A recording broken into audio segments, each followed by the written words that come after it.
The mind is great, but it's extremely limited, and you are much more than that. So I realized the implications are profound. Consciousness does not require thought.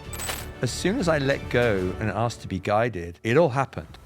I was downloading ideas for books, and I was downloading solutions to problems without thinking about it. You don't manifest your desires, you manifest your beliefs. What we're surrendering to is the intelligence which is running the cosmos.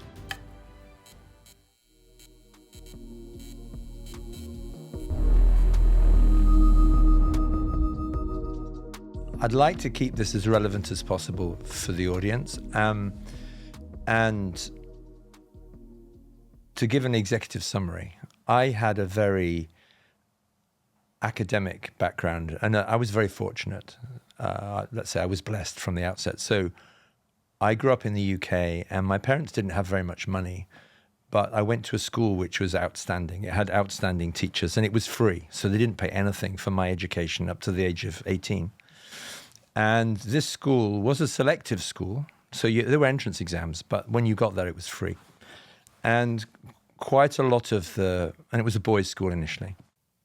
And quite a lot of the boys went to Oxford and Cambridge, which statistically they're very difficult to get into, but this school just sent quite a lot of us, and I grew up thinking that was normal. So I went down this track of being very academic and very analytical. When I was a small child, I used to write poetry and do paintings and drawings and all that, but I went down this quite analytical track, and that formula worked for me. So many of us, we have this success formula that works until it doesn't. In my case, it worked until I was 25. So I went to Cambridge, I studied economics, I really loved languages, I worked in investment banking, I worked in management consulting, I traveled a bit in Asia, I went to INSEAD, which is one of the top 2 business schools in Europe. And with that background, it wasn't that hard for me. I mean, I worked hard, but it wasn't that difficult for me. So I won first prize at business school, and within 3 months, I was suicidally depressed. So let's say at 26, I was suicidally depressed, diagnosed as clinical depression. Here are your options: very heavy drugs, psychoanalysis, or electrical shocks. Which would you prefer? And the reason I tell that story is it's like an accelerated version of what many people go through. You took the drugs? I went for the drugs, which made me sleep 10 hours a day and prevented me from doing my job properly. Wow. So I basically went through 3 jobs in 18 months. So I had this glittering CV or resume, and I was getting fired or walking out of jobs regularly. I felt like a complete failure. I was crying in the restrooms. I was working for Europe's biggest independent fund management firm, crying in the restrooms. And people watching or listening to this will know you have these like fits of depression. So you feel okay for a while, and then suddenly you go down. And looking back, it was a huge blessing. I mean, at the time it was horrific. Looking back, it was an enormous blessing, because I realized the limitations of the mind at the age of 26. And I didn't know how to go beyond the mind. I just knew I needed to go beyond the mind. In those days, I saw it as like analysis had become my forte, but it had turned on me because I was now analyzing myself. And now I had this Freudian guy who was analyzing me. It was literally lie on the couch in North London. Sigmund Freud spent his last years in North London, and there's this whole cluster of psychoanalysts and psychoanalysts still doing the same thing. So I did that, and we identified lots of problems, no solutions. So that was my background, and the relevance to people watching or listening to this is many of us have been conditioned to believe that we are some combination of the body and the mind. And so I went heavily down this track of the mind. And as I mentioned last night, it's sometimes said that the mind is worshipped in Cambridge. I mean, there are exceptions, there are superstars, but many people in academia, in many occupations, they're basically operating from their minds. And my big message to people now is, the mind is great, but it's extremely limited, and you are much more than that. And so what I'm talking and writing about at the moment is helping people to go beyond the mind and discover who they really are, which is something astonishing. And I think humanity needs that, because the mind gets us into all kinds of trouble, like wars, violence, suicide, illness, So that's where I'm coming from. And then from 26 onwards, I went on this quest, which is, how do I live a balanced life? How do I succeed in what I want to do? Knowing that all this mental stuff, I'd kind of hit the buffers on that.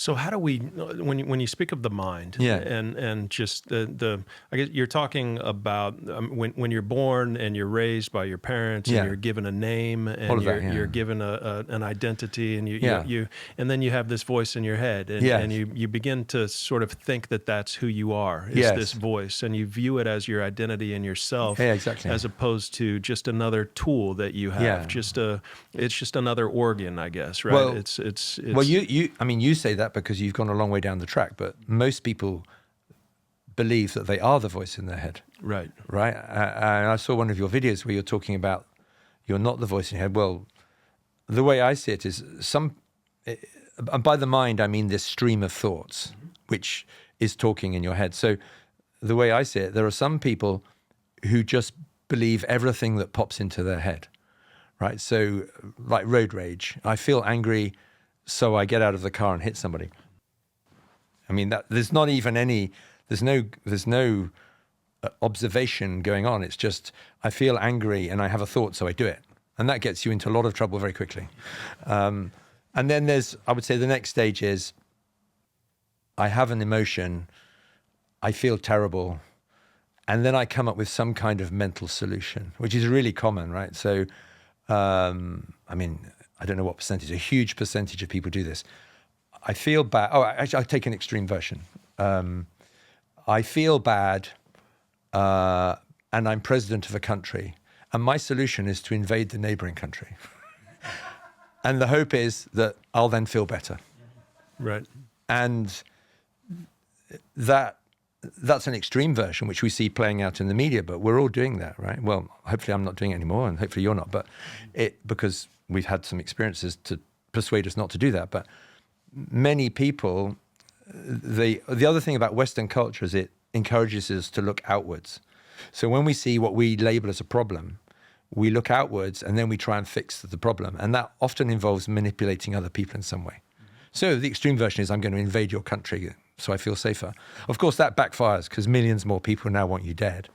But let's take in a family or business. You say, well, that person's a problem, so I'm going to fire them, intimidate them, manipulate them in some way in order for them to behave a bit better so I feel better. As opposed to looking inward and saying, what is it? Why am I creating this? Exactly. Yeah. And so anyone who's gone down the spiritual path some distance, at some points, encounters this idea that I am manifesting everything, like I am creating everything. And so the question we then ask ourselves is, okay, so this person has shown up in my life and they're doing this. How did I create that? And then that forces you to look inwards, which is I didn't invent this stuff. The Eastern traditions have been telling us that for thousands of years. Right. Like, look inwards and discover how you created all of this. Right. And then when you look inwards and change that, the people outside change. I mean, the first example I had of this was incredibly simple. Excuse me. A long time ago, I was living in Paris and I was still in my mind trying to figure out solutions. And it got to the point where I had no money and my girlfriend was heading back to the UK and I couldn't pay the rent. And Paris was on strike, so I couldn't work. So I was forced to look inwards. And I just started to wonder, how did I create this situation? And so the circumstances forced me to look inwards. Whereas I still meet many people who are, in psychology and self-help and so on, there are all these labels. So we then assign labels like, I'm an ENTJ and she's an INST. And the other one, which I find completely baffling, is she's a narcissist. I still don't understand what a narcissist is exactly. I mean, I've read about it. I've watched videos. I still don't understand this label, and so many people use it. It's the buzzword now. Yeah, it's a narcissist. Okay, so that being, I've now labeled as a narcissist, so how does that help? Right. And then the Vedic tradition. So I went through Kabbalah, Sufism, Buddhism, Hinduism, Christianity. I went through, as far as I can see, one way or another, all these traditions go back to India. And if you look at the timeline, you can see, right? And for thousands of years, probably between 5,000 and 10,000 years, there's been this tradition in India of looking inwards, firstly, and secondly, acknowledging that I am the source of everything. And thirdly, there's no separation. I don't know if I haven't looked at all of your videos, but I don't know how familiar you are with Advaita Vedanta.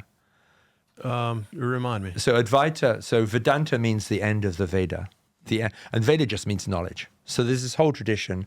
I know the Vedics. Yeah, so Vedanta is the end of the Veda. So the most commonly quoted source is the Upanishads.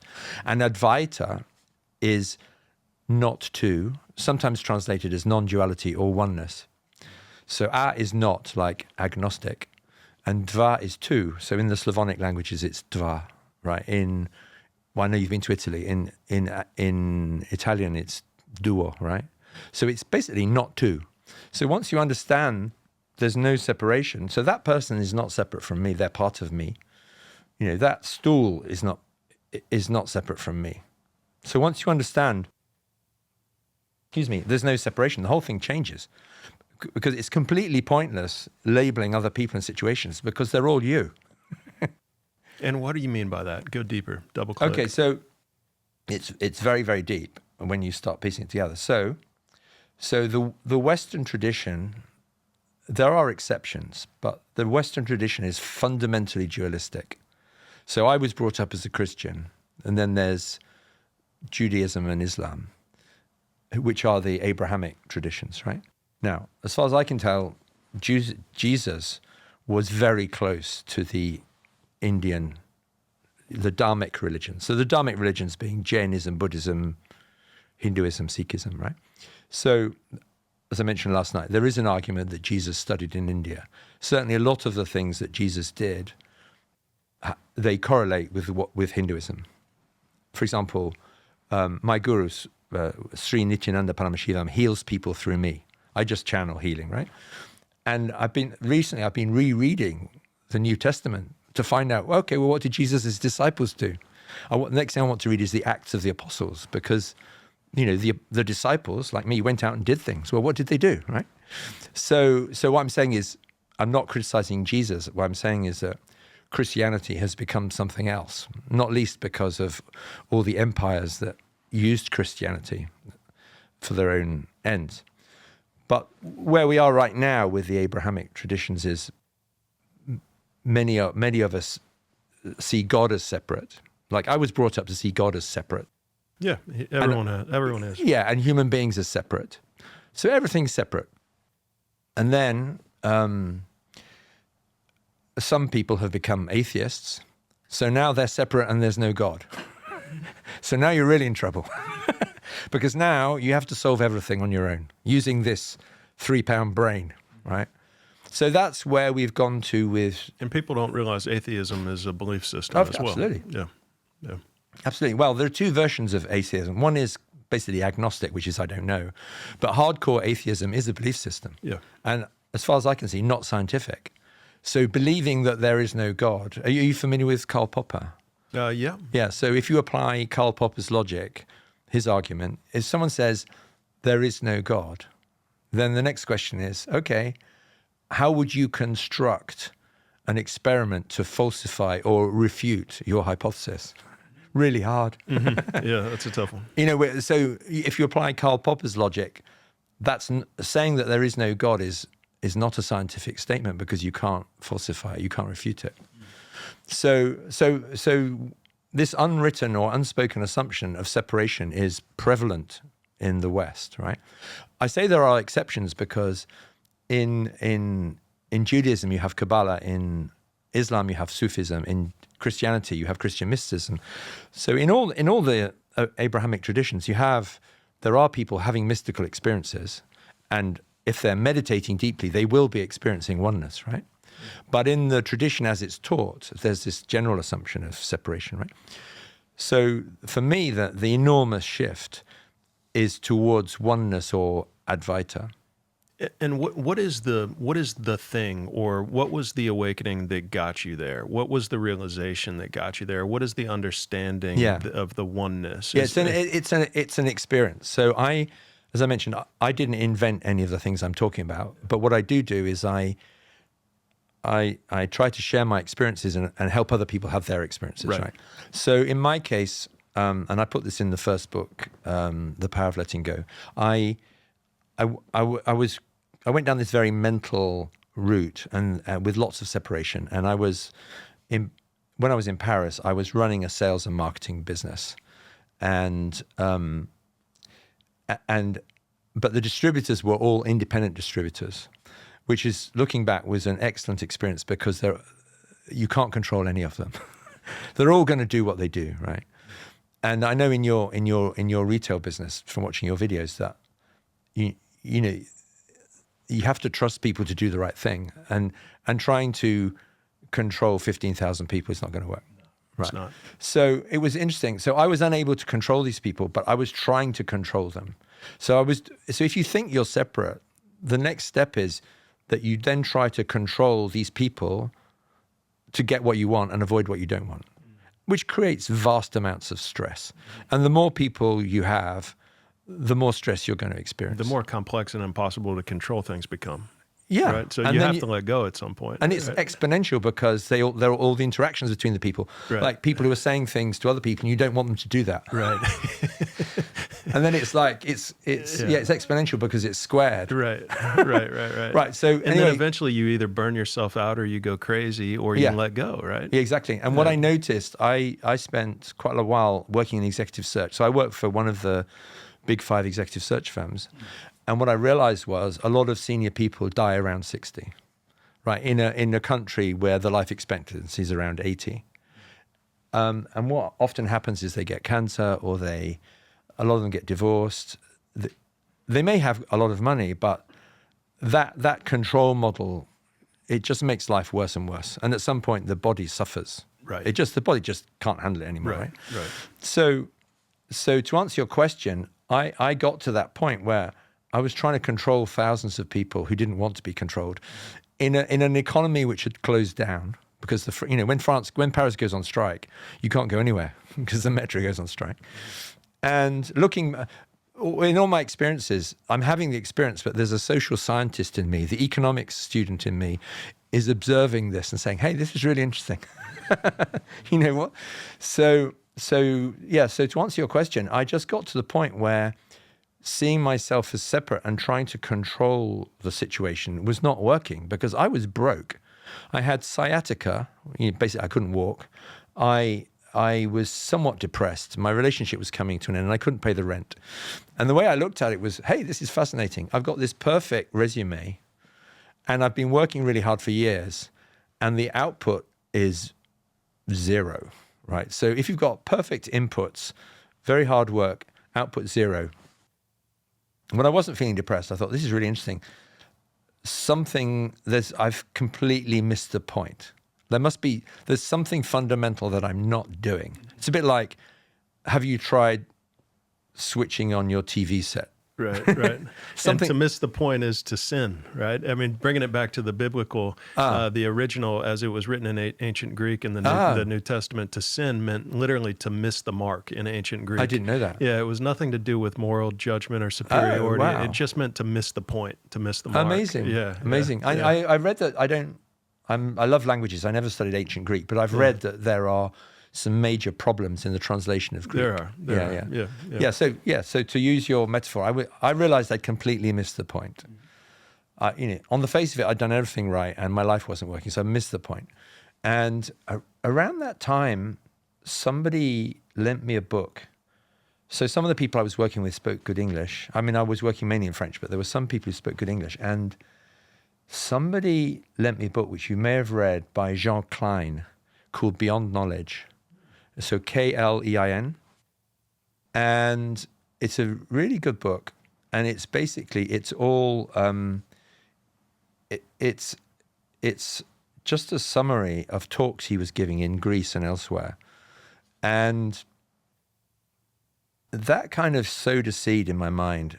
They were like a completely different approach. And right at the end, he says, "Who is Jean Klein? There is no Jean Klein."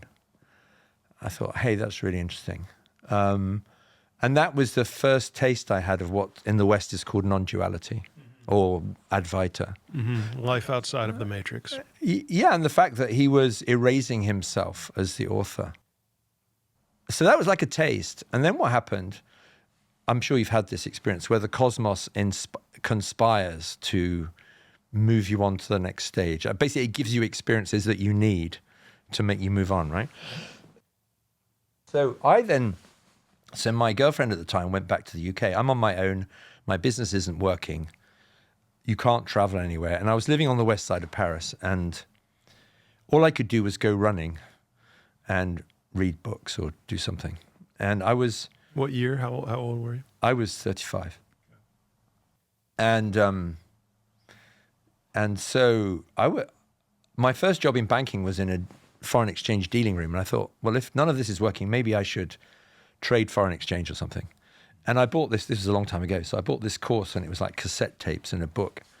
And there was I don't know if he's probably still alive, amazing person called Ken Roberts. And he was teaching people how to trade foreign exchange.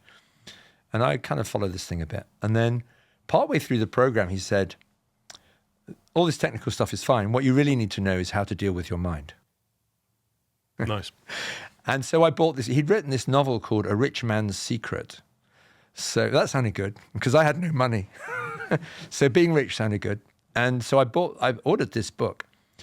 And in this book, the protagonist, the main character, meets he's completely stuck in some way. And this protagonist meets this man who says two things, which I remember. He says, now knows and return to now.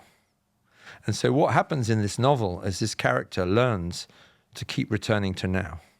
By the way, I read this book the year before The Power of Now was published. As I mentioned last night, I had no context for this at all. I just started doing what the character in the novel did. So I remember sitting in a park in Paris.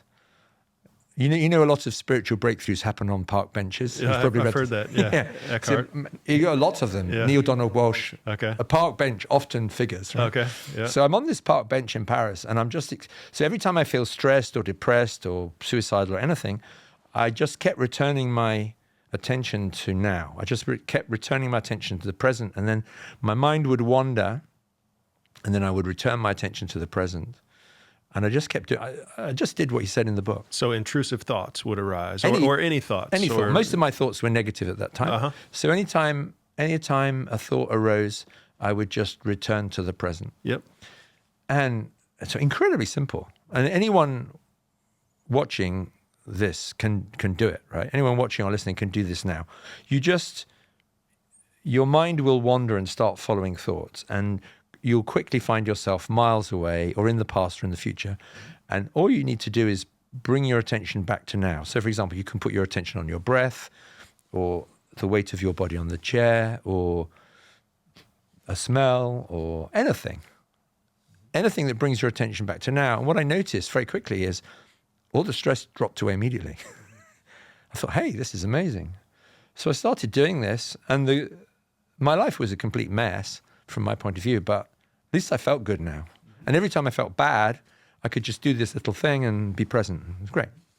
I call that spot meditation. Okay. Yeah, and I don't know if that's a real term, but what it does is it just regulates your nervous system, just completely instantaneously. Yes. Anytime you're overstimulated, anytime you're lost in thought, anytime your mind is taken over, you can do that and just focus on breath, focus on your inner body, focus on the weight of your body, on your feet or in the chair or whatever. Yes. But primarily for me, I try to focus on breath, just in breath and out breath, and that immediately just wipes away all of the overstimulation, any mental turbulence, any negative thoughts, anything, it's just gone immediately. It's incredible. And this has been practiced, like you said, in the East for thousands of years, and it's just not in the West yet. But it's getting there. It's coming. when I returned to London, I attended some courses, and it's called the School of Economic Science. It's now, I think it's called the School of Philosophy, but they were teaching all these ancient teachings, but that was the core practice, was to be present. And the big breakthrough professionally was, so wind back a bit. The reason I got depressed was I was like a black belt in analysis, and I didn't want to go back into investment banking or management consulting. I wanted to either to work in executive search, so recruiting senior people, or be an investment manager, a fund manager. And to my horror, I realized that those two things required intuition. My favorite definition of intuition is immediate insight without reasoning, which comes from the Encarta World English Dictionary. That's the best definition I've seen. But I realized I had all this analytical ability, and my intuition appeared to have shut down. So I realized these two jobs that I wanted to do, I couldn't do them because I didn't have that immediate insight. I would just try and analyze people or try and analyze companies, and that's not enough. And I didn't know how to have intuition. All I knew was this analysis, and as I mentioned, by this stage I was analyzing myself. So what happened after I learned to be present, this returning to now technique, I suddenly my intuition switched on. Wow. I just thought, all of a sudden, I was able to read my own emotions and my own thoughts because I was present. And then I realized all these people I've been attempting to manipulate for so long, I can read them as well, but because they're like me. And suddenly, there's a line in the Upanishads. It says, he who can see himself in all beings, all being in himself, knows no sorrow. So basically, once you can see yourself in everybody and see them in yourself, there's no more sorrow. And I just realized, hey, it's kind of making sense now. And also, I'd had a lot of experience in sales, I'm sure you have, is when people say one thing and do another. I'd had 5 years experience of watching people say something and then do something else.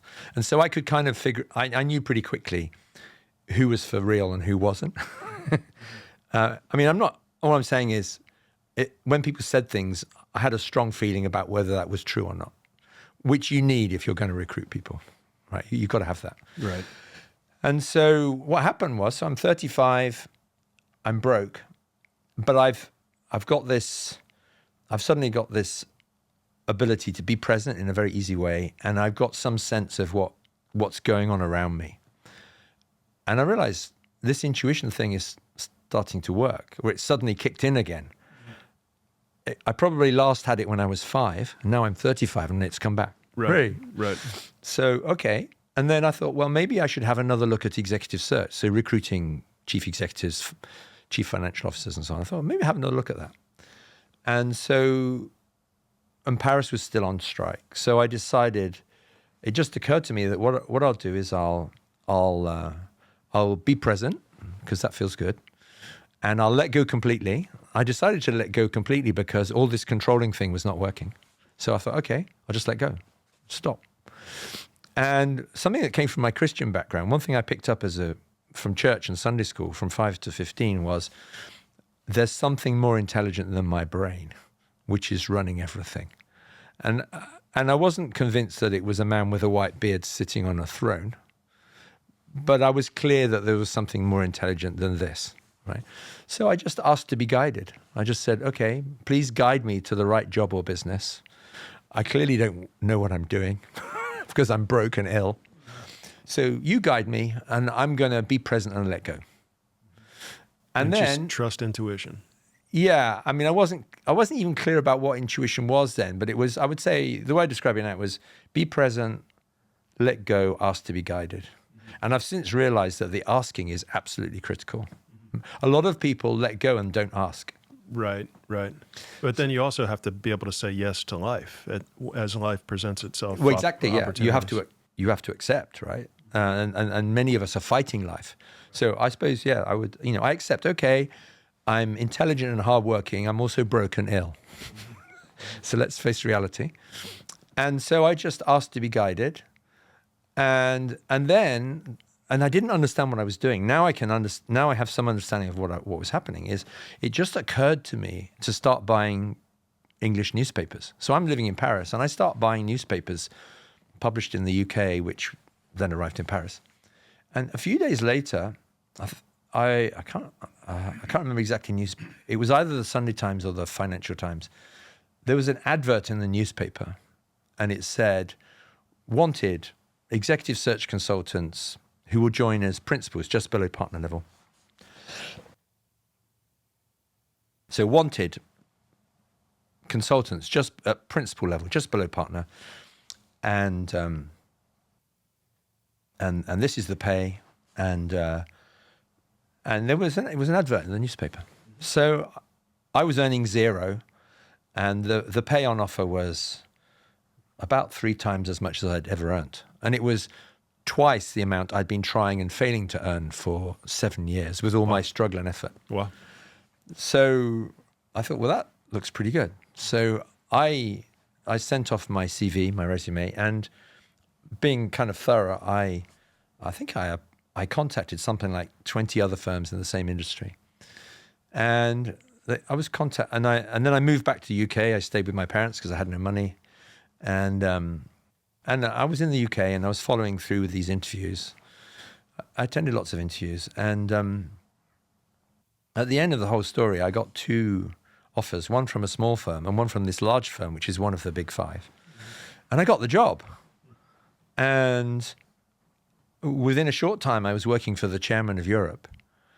And it was for the first time in my life, at 35, I was doing a job that I loved for someone I really respected. And he was the first person I ever met who I wanted to emulate. So in my previous occupations, I was working for people I just thought, I never want to be like you. And suddenly I was working with someone who I really admired. And it was perfect. And I thought, this is really strange. So I spent 7 years working really hard trying to achieve this level of income through intelligence and hard work. And the result was being broke and ill. And as soon as I let go and asked to be guided, it all happened. Immediately. Yeah, I mean, the advert appeared within days, right. And I was sitting in the chair within 6 months. It's crazy. And I thought, that's weird. How does that work? I mean, I was delighted, of course, but I thought, that is very strange. And then another thing that happened, so this chairman is no longer with us. We became really good friends. He died at 61. But I learned a huge amount from him. And there was this was when email was just getting going, and somewhere I found for some reason I saw a memo on a file, and it was the memo was addressed to everybody in the London office, and it said, for the first time in our history, we're going to place an advertisement to recruit someone, and these are the ideal criteria. The ideal person has these 5 attributes. I met all of them. It was a bullseye. I thought, that's also weird. So when I let go and asked to be guided and stayed present, I moved from France to England. I moved from no money to the perfect job. And from their point of view, I was the perfect candidate. Like age, qualifications, languages, professional background, everything. I thought, okay, so something perfect has happened, and it was when I let go. So might try this again. Well, I didn't know how to replicate it, right? Yeah. So fast forward, the first book that was a commercial success was called The Power of Letting Go. And the relevance of it is that a really big step forward for most people is to let go, because we've been conditioned to try and to work very hard and to think all the time and to manipulate other people and manipulate ourselves in order to get some result. And the magic happens when you let go. Right. So that was, for me, that was a massive breakthrough. And judging by book sales and people I talk to, it's a massive breakthrough for many people. And of course, it's building on what Eckhart Tolle did with The Power of Now. Is, step 1 is return to now, be present. Step 2 is let go. So I can see, with hindsight, I can see there's an evolution going on, right? Yeah, it's fascinating. And have there been other examples of that, I'm sure, throughout your life since that moment, since you learned this? What else has happened? What else has just followed the natural process of life? Looking, of course, it's clear with hindsight. It's not clear at the time. Another step. So many people watching or listening to this will, I hope by now, be at that being present stage. I mean, I know Eckhart Tolle he doesn't like the word mindfulness because it is pretty confusing, right? Yeah. You're letting go of your mind and we call it mindfulness. Right. Anyway, yeah. But I think he and others have done a fantastic job, because if you type mindfulness into Amazon, it's an enormous category, right? And lots of people have learnt yoga, and there are many other ways to learn. But at this stage in human history, a lot of people have learnt to be present, which is wonderful, right? But then what happens is and also quite a lot of people realize that they are consciousness. So for me, that was, I suppose, the next step was, after 5 years, I got to partner in 4 years, which was the ideal time. And then a year later, there was a big downturn. Loads of us got fired, including me. And I met an American lady, and she said, you should learn Transcendental Meditation. So I thought, okay, I'll go and do that. Have you ever learned? Yeah. Okay. Yeah.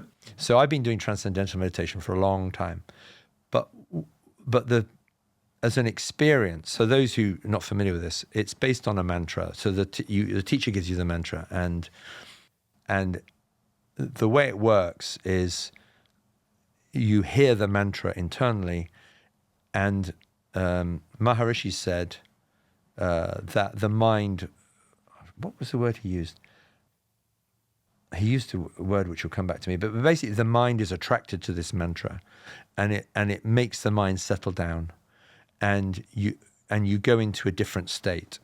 So a friend of mine is one of the world medical experts on Transcendental Meditation, and I think traditionally the argument is you go into an alpha state, but that's apparently now being called into question. Okay. Whatever it is, your brainwaves change, so it's scientifically measurable. Right. But the experience of it, for those who don't practice Transcendental Meditation, is that you go into, in Sanskrit, it's called Turiya, which is the fourth state of consciousness. So the Hindu tradition has a word for this going back thousands of years. So it's Turiya, it just means fourth. So when I'm in this state, and you've been in this state as well, I'm sure, is there's consciousness, but there are no thoughts. So when I learnt TM, it took me a few days, and suddenly I transcended. And so suddenly I realized there's this consciousness. And of course, as soon as you start thinking about it, you're out of it, right? But with hindsight, you realize there's consciousness and there are no thoughts. So on the one hand, that was a fantastic experience. For example, I get almost no jet lag. And anytime I'm tired or have a cold, I can just do TM and I feel better very quickly, right? So there are enormous physical benefits. But the other thing from a more philosophical point of view is I realized there's this consciousness and there's no thought and there's no John Purkiss. So I realized the implications are profound, right? So what I realized was consciousness does not require thought. Right. Consciousness requires no thought. You could say. Yeah. Whereas I've a lot of Western thought suggests that consciousness is kind of part of the thinking process. Right. I think, therefore I am. Yeah, exactly. I think René Descartes, I think, therefore I am. And I realized that's not true. It's not true at all. Because I'm conscious. It's actually... Or rather, I've just been consciousness for 5, 10, 20 minutes, and there were no thoughts. Right. And it was blissful. Right. And then I thought, hey, this is very strange. Well, also amazing. And then I remember walking down the street. I was living in central London. I walked down the street and like animals started walking up to me. I thought, hey, they're picking up on something. What's going on here? So to answer your question, this was the second big breakthrough, was consciousness does not require thought, and animals are picking up on it. I've experienced that as well. and so these thoughts and emotions, I mean, I had a bit of this from what's now called mindfulness. I had learnt to observe my thoughts and emotions from mindfulness, but when I learnt TM, it's like these thoughts and emotions, they're just coming and going all the time, and it's quite possible for them to stop. Yeah. Because TM gives you the ability to go into a state where they stop. Tell people, just as complete beginners, what do they do? How do they get into this state? Well, you have to learn TM from a teacher. So I've never been paid to promote Transcendental Meditation, and I never will be paid. But I just started telling everyone. This is amazing. So you go to a teacher. The Maharishi Foundation teaches it. I've done the advanced course, which is where you do yogic flying. You start hopping around the room, which is amazing. So I've seen quite a lot of Maharishi's old videos. Like out of your body, you mean? Yeah, no. So levitation has 3 stages, right? So one is it's not out of your body. So the first stage is you sit cross-legged, and your body jumps, and after a while you learn to control that. Like physically? Yeah, it physically jumps off the ground. But you have to let go in order for it to jump, right? Okay. And then after a while you learn to control it, and you can start jumping around the room. Oh, so we had big fit mats, and you can jump around, right? The second stage, which I've not seen or experienced, is your body goes off the ground and stays off the ground. And apparently the third stage is you can move around. I've not seen that either. But what I have experienced is this spontaneous jump. And so anyway, the relevance of that is I watched quite a lot of the old Maharishi videos, which it gave me a better understanding of TM. So you go to the Maharishi Foundation, you make a donation, which I think is still in relation to your income, and then they have a puja, they give you your mantra, and what's an example of a mantra? I can't give an example because they're confidential, and I don't tell my mantra to anybody. Got it.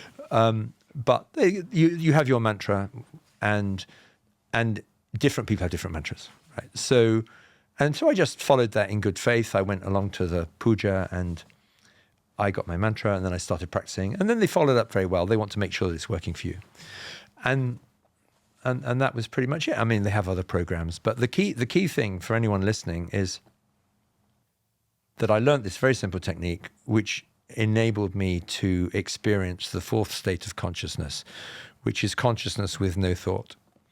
And it was a big breakthrough for me because, and there are many people in the creative industries who practice TM, like actors, writers, musicians, composers. In my case, the relevance was that so when I learned to be present through what we now call mindfulness, it was such a great experience that I started telling all my friends about it. And then, may sound funny, but I write books partly to save time. Because if I had the same conversation 10 times, I start writing it down, right? So I started drafting what became the first book. And then when I learned Transcendental Meditation, basically books started downloading. Like I don't know if you've had this experience, I would sit there, initially you hear your mantra, and then at some point the mantra cuts out and you're just in this 4th state of consciousness. These days when I meditate, I don't hear my mantra. My body just goes straight into the 4th state, right? So I was just sitting there and doing meditation. You're supposed to do it 20 minutes, ideally twice a day. You just sit there, and I just realized that what was happening was I was downloading ideas for books, and I was downloading solutions to problems without thinking about it. So have you had this experience? You just sit there. Yep. And they just come. So sometimes it still happens. I would just sit there. It's creativity. That's how it's really, I feel, I mean, the primary way that you can truly be creative. Because the mind knows what the mind knows, and it's not going to create something new. But when you can let go of the mind, that's when you have creative thoughts and ideas, and new things arise. Yeah. And it was amazing. I would just sit there and like an idea for a book title would just download. I mean, sometimes nothing would happen. Sometimes nothing would happen for 20 minutes. Sometimes an idea for a book would download. Sometimes I'd have a problem which I hadn't solved, but the problem would be, the solution would be clear, either during the meditation or at the end. And what they say is you should favor the mantra. You shouldn't follow your thoughts. You should just favor the mantra, and you just go back to the mantra. And so I do that. I do follow exactly what they teach. And I thought, this is amazing. And then I realized why all these creative people were doing TM. And another thing I realized is it's not John Purkiss doing this. There's some kind of download going on. And there were so many things I realized, like all these people who get writer's block. I never get writer's block. And what I realized was, as far as I can tell, most people who get blocked, they're trying to create from their mind. And of course, your mind gets stressed, gets worried, all these things. And a great example is when you're trying to think of someone's name. Yeah. And you can't think of somebody's name, and then it's finally when you let go of trying to think of it, it pops into your head. That's the download where the mind can't regurgitate it, but that's the download. Yeah. Exactly. Yeah. So the things that the mind can't do, and then if you extrapolate that, I mean, yesterday we were talking about Srinivasa Ramanujan, who was a genius mathematician. He basically downloaded over 3,000 mathematical results and died in his early 30s. Well, he was downloading, right? He had almost no mathematical training. So that was the way I see it with hindsight, that was my introduction to channeling. And I was channeling on a limited basis, like at a certain time of day, for a certain period of time, I was channeling. And the rest of my life was still difficult. And I think there are many people who meditate in that. And I met quite a lot of meditators, and I realized most meditators that I met socially, they were all stuck in some area of their lives. Like some of them had loads of money, but they still had trouble with their relationships or their health. Some were very healthy, blissful in their relationships, no money. So, in fact, I don't think I met anybody who wasn't stuck somewhere. So I thought, okay, this is great. Mindfulness and transcendental meditation are both fantastic, but I'm still stuck. And so are they. So I carried on searching, and I met all kinds of interesting people. And I spent time I went to Kabbalah classes for 2.5 years. I spent time with Sufis in London and Morocco, and I did all these things. And I was really searching, and occasionally I met one person I met a few people actually who I just thought life keeps unfolding for them like effortlessly. How are they doing this? And in some cases I asked them and they didn't know. Or they said, and I just thought, there's something I really haven't understood here. And so I've described the first 2 steps, right? I thought there's something I'm missing. And then finally, this was 12 years ago, I realized I'm still missing something. And I felt stuck. So I let go, and I asked to be guided. Like, please, there's something I'm missing here. Please guide me. So I meditated and I let go completely. And then 2 days later, I got an invitation through Facebook from a lady I'd met socially 2 or 3 times. And she said, come to this event on a Sunday afternoon. And just come to this event. So, and somewhere, there was a flyer. And I think somewhere it mentioned living enlightenment, and it mentioned Advaita somewhere. So non-duality. And I thought, okay, I'm interested. So I turned up, and it was in a church which had been converted into a gymnasium, and in the middle of a housing estate, so social housing. And there are all these people wearing white clothes, and they've got red scarves, and they've got kumkum, which I have now on their third eye. And I thought, what on earth is this? But I was so attracted by the content. And then, 12 years ago, internet was not great. So there was this terrible internet connection. And on the screen was this South Indian man with brilliant white teeth, talking in a South Indian accent. And I was just listening, and I just thought, I don't understand any of this, but this is what I need. This is where I need to be, right? This whatever it is, looks like the next step. And it was Swamiji, my guru, so Sri Nityananda Paramashivam, right? and I didn't really understand anything. But I got hold of his book. So he has a book called Living Enlightenment, which is 800 pages long. But it's it's in English. It's very well written. I think you can download it for free, but you can now. I got the hardback, right? I started reading it, and all of it made sense. So I said, okay, I want to go and meet him. And in those days, he's not physically available right now, but in those days you could go on one of his programs in India. So this was May, 12 years ago. In August, I was sitting in his ashram, and there were 54 of us on this program. By this stage, we all had our white outfits with our red scarves, and I just spent 21 days on his program. And we learned the completion technique, which is in both of the books. So it's in The Power of Letting Go, it's in The Power of Moving On.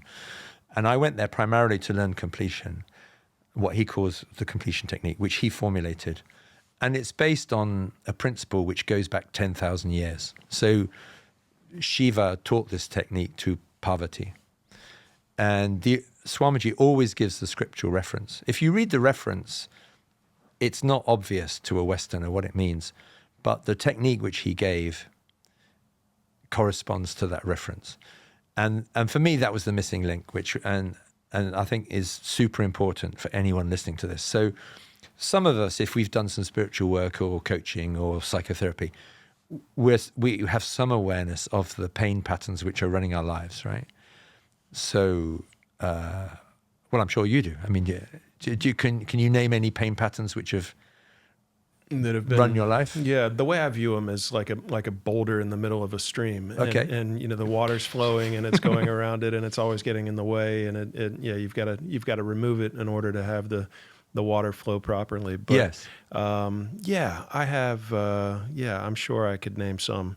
But the process is to go in and physically remove those things. Right? Yeah, if you like the boulder. Some people have a dam. Right. And that's called the completion. Yeah. So essentially, these pain patterns they often start with, for example, I am a failure, or another one would be people don't support me, or life is unfair, or the world is a dangerous place. So they often start with I, we, people of the world.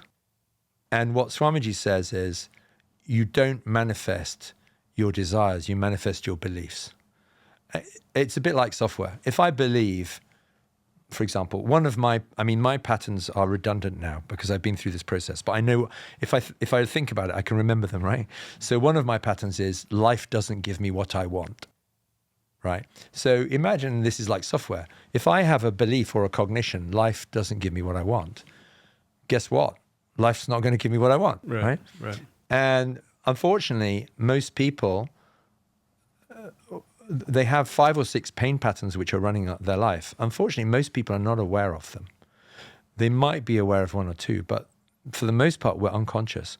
And then we wonder why our life doesn't work out the way we want. So in my case, I'd done everything right on paper. I was working really hard. Life was not working out the way I wanted.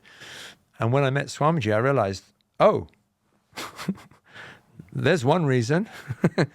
and the completion technique is very simple and extremely powerful. And it's to say, well, step 1 is to look inwards. So instead of looking outwards and trying to fix everybody and everything, some of us get to the point where we know that isn't working, so we have to turn inwards. We say, okay, I appear to be creating this mess that I don't like, so how am I doing that? And what are these pain patterns? So on the first day, actually, we did this very funny exercise where we had, and I put this in The Power of Letting Go. He said to us, and looking back, this was an incredible privilege because he was there sitting with us. And there were only 54 of us. And he said, okay. And he was helping us to identify these beliefs. So I realized that one of my beliefs was, I'm unacceptable. And at that, now I've gone all the way back to 3, but at that stage I got back to the age of 5. So, and this fits with Western psychology or psychiatry. What he's saying is between the ages of 2 and 7, you come to these conclusions which then run your life. So it's 2 because that's when you have vocabulary. Prior to 2, you're blissful and you cry occasionally, but from 2 onwards, you acquire vocabulary, which means you can formulate beliefs, many of which are negative. And you have an identity as well. You've also created an identity. You need to protect that. Yeah, exactly. So your identity or your ego, it develops between 2 and 7, and by 7 you're done, right? So anyway, so what he said was, I'd done some work on this because I'd been reading the books and I went on the program, and the program at that time was focused on completion. So I realized that one of my patterns was I'm unacceptable, and I traced that back to my first day at school because I have this accent, which people watching or listening some will recognize. This is the accent that the BBC exports to the world, and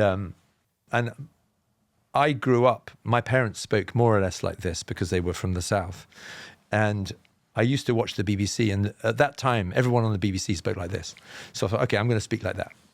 And then we moved from Leicester. We moved only an hour and a half north of, we moved only an hour and a half north of London to Leicester, which is in the center of England. And they had a different accent.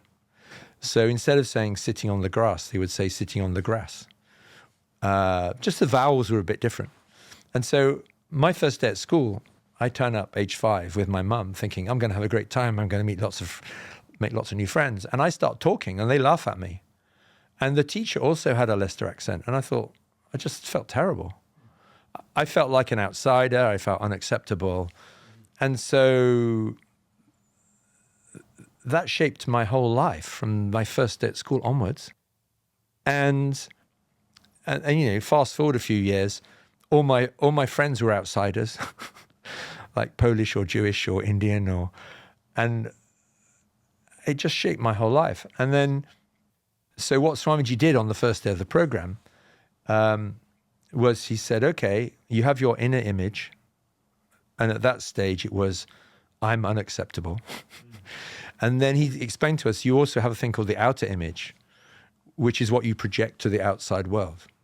So I put this in Power of Letting Go as well. So what I realized was I have this inner image, which is I'm unacceptable. And guess what? I hang out with all the other unacceptables. We all get together. And then I have this outer image, which is I'm clever and friendly. And because that was kind of my success formula. I would be clever and friendly. My dad was in sales. So I was trained to say hello to people and shake hands, and which not all, I know it's more common in the US. In Britain, not everybody does that, right? Okay. So he got us to do this great exercise. So the 54 of us, and we spent, whatever it was, 2 hours. We had to go around the room and we had to introduce ourselves using our inner image and our outer image. So I had to go up to 53 people and say, hello, my name's John. I'm unacceptable. But for you, I'm clever and friendly. And after some time, you realize this is ridiculous. Yeah. So back to what you were saying, this identity I've created is I'm clever and friendly. Self-labels, self-definitions. And inside, I'm feeling deeply unacceptable. And everybody else was doing the same thing. And by the way, it was in multiple languages. It makes no difference what language you use. Everybody's doing it.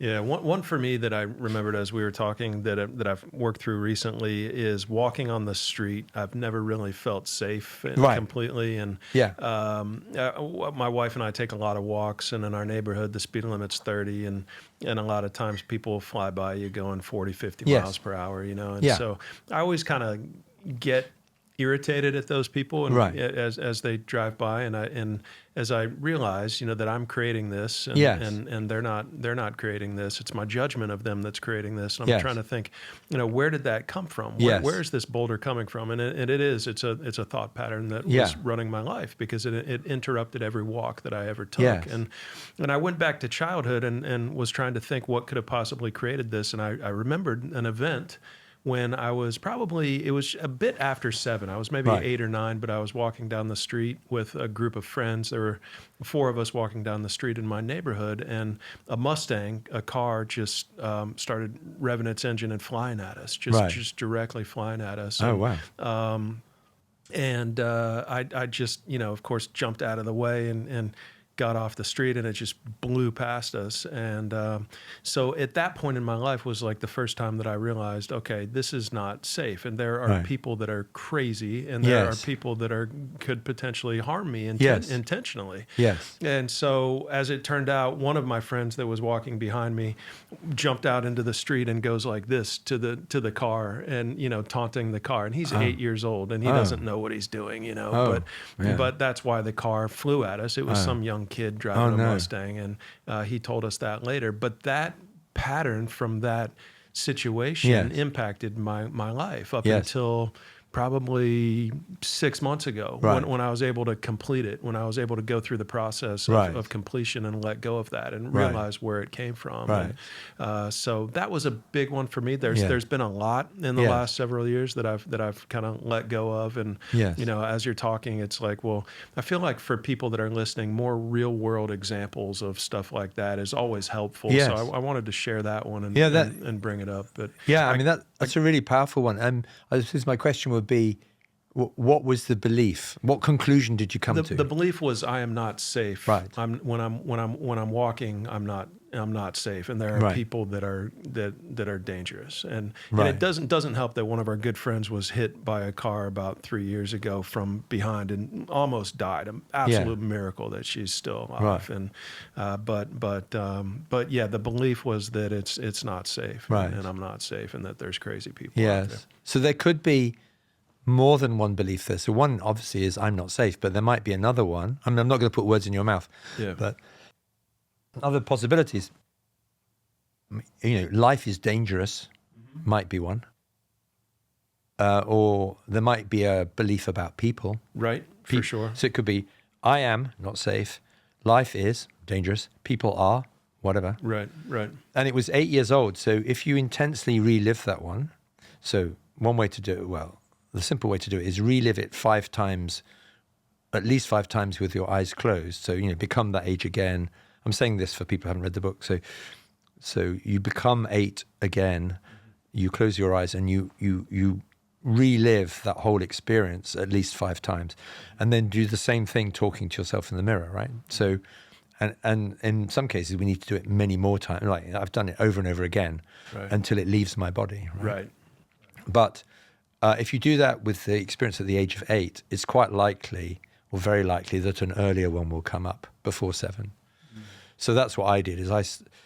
I've worked my way back. And some people say, well, I can't remember anything painful before the age of 20. Well, I said, well, that's fine. Just start at 20. And actually, back to the asking, you can ask to be shown the earlier ones. So, for example, you can relive intensely something painful at 20. And then ask, like, please show me the earlier incident. And in my case, what's called the root incident, the very first one, which was at the age of 3, what we do is we ask Swamiji because he's the divine. But, before I met him, I used to ask, I suppose I was asking God or Jesus, however you see the divine. I'd just say, like I asked to be guided to the right job or business. What I do now is I just say, like, please show me the incident that I need to complete. And it was quite funny when I was looking for my root incident, the very first one, because a lady in our Sangha or spiritual community said to me, 5, that's not the original one, there's an earlier one. And because he's opened our third eyes, right? So we intuitively know things. She was saying, 5 is not the beginning, it's earlier. So I said, okay. So I said, right, please show me the earlier incident. And I was scrolling on Facebook. I put this in the new book, Power of Moving On. I was scrolling on Facebook, and there was a friend of mine who was complaining about her son. He didn't want to have his hair cut. And he's got like afro hair. and then suddenly I went, ding, my first haircut, my first commercial haircut. So when I was roughly, I worked out I was probably 3 because we moved house just before my 4th birthday. My first haircut outside the home, we went to see the barber, and my mum put me in the chair and maybe strapped me into the chair. Anyway, they forced me to have my hair cut. And this guy is trying to cut my hair. And I was so angry and frustrated, he cut himself. And one reason, it's kind of a joke in the family, one reason we know all about this is for the next 10 years, my mum cut our hair. So we've got photos with these terrible haircuts. But that was the first time, one of the clues to incompletion is powerlessness. So I felt completely powerless. I was stuck in this chair. This man's trying to cut my hair, and I want to go out and play. So I've since realized that's my root incident, because in a very short period of time, I felt powerless. So like I'm a powerless victim. Life doesn't give me what I want. And what happens is you're 3 years old, so above the age of 2, and you're coming to all these conclusions about life, and it all gets stored in your body, and it runs your life. And we've all done this, but most people are completely unaware of it. Mm-hmm. So what I'm aiming to do, and definitely in the new book, Power of Moving On, is I'm doing my very best to help people find that root incident and find the 5 or 6 patterns which are running their lives, and then make the whole thing redundant. Right. Love it. Yeah. And this is why it's so critical to be conscious parents, because you can help your kids see the stuff and realize it. It's hard once you get to be, this is why I feel like, the older you get, the more difficult it is to make changes and to let go and to have growth. And because you get so far removed from those incidents that are running your life. Yeah. But if you can think about it, the earlier that you can think about it, the better. But then if you have parents that are there and conscious and awake while you're experiencing life, like we have a 6-year-old right now, and we can observe very clearly what his pain patterns are and what his beliefs are about life, know, and he doesn't want to be controlled, just like you. He doesn't want to, he wants to do whatever he wants to do when he wants to do it, and he doesn't want anybody to tell him what to do. And, right. We clearly know where that comes from. And so to be able to, as he grows, that's going to be something that he's going to struggle with unless he becomes aware of it. And so it's critical that there's a good, healthy dynamic and relationship between parent and child to work through that stuff as well. Well, I mean, that would be super helpful for him because he can get that sorted out in his childhood, not decades later. Right, exactly. Amazing. Yeah. I have similar haircut incidents. I think a lot of people do. I would stick my bottom lip out because I was pouting or crying, because I didn't want to get my hair cut either. I felt like I was being forced to do something, and then then the hair would fall onto my lip, and then it would just pile up, and then it would get in my mouth, and then if I closed my mouth, then I would just have a mouthful of hair. So I had to keep my lips stuck out until the end of the haircut. So it was just a miserable experience. But from the point of view of reliving, this is really valuable, because if you close your eyes and become the age again, you can, I can feel the hair on my lip. What was really interesting, this was only last year, while I was completing The Power of Moving On, I did a 1-month program in Los Angeles with Swamiji Sangha, his community. And it's a free program, and I was just immersed in it. And the people running the program, they were helping me, and they said, they were helping me find the root incident and get really clear about it. And what happened was I got really clear, okay, it's when I'm 3 years old, it's when I go to, and then I got completely focused on that incident, and I really, really relived it, in glorious Technicolor. And what I noticed was suddenly more and more information appeared. So previously it was, okay, I'm in the barber's chair in Hertford, this small town near London, and okay, I'm having my hair cut. But when I really focused on it, it was, okay, now I can see the light streaming in through the windows. Most of the furniture is wood. I can smell his aftershave. I can smell we call it Brill cream. I can smell the oil in his hair. It just, like, all the senses came to life. And in terms of what you're describing, if you were doing that, you'd, the taste of that or the texture of the hair on your lip. Right. It all helps, because now you're 3 years old. You're in the moment. You're no longer an adult with all this rational stuff going on. And by the way, did you feel any pain in your body? Did you? Yeah, I'd say so. And where was it? I mean, when I was reliving it, or yes, or any sensations in your body? Yeah, I mean, just a sense of sorrow and Yeah, but I don't know that any specific pain that I could remember, but just a sense of kind of dread. Dread. Yeah, Okay. Yeah. Okay. But if you become that age again now and feel the dread, does it feel anywhere in particular? If you close your eyes and just... Yeah. I mean, chest. Yeah. There you go. Yeah. Mm-hmm. So some people are so in their heads that they can't find it. It does happen occasionally, but most people, if you become that age again, anyone listening can do this. If you think of a painful incident in the past, particularly childhood, and feel the feelings, like, okay, so let's say I'm 8 years old and I have this feeling like with this car. Where is that feeling in my body? Most people can locate it in their body. Mm-hmm. And the reason I mention this is this pain is not some theoretical concept. It's stored in the body. Mm-hmm. So the Vedic tradition, the Hindu tradition, has terminology for everything, and it describes exactly where it is in the body layers, right? So it's one of the chakras, is it probably? I'm no expert on this. It's in the koshas. I think it's the Manamaya kosha. We can check afterwards, but or maybe Ryan can check. But basically, there are these body layers, and the pain patterns get stored in one of those layers. Okay. The relevance to anyone listening is, as I said, this is not an intellectual concept. It's something physical. For example, I normally ask people discreetly in private, but I was once at a social event, and people just asking me about the books, and someone asked about this, and he said, I have pain all over my body. And I said, what happened? He said, I lost a child.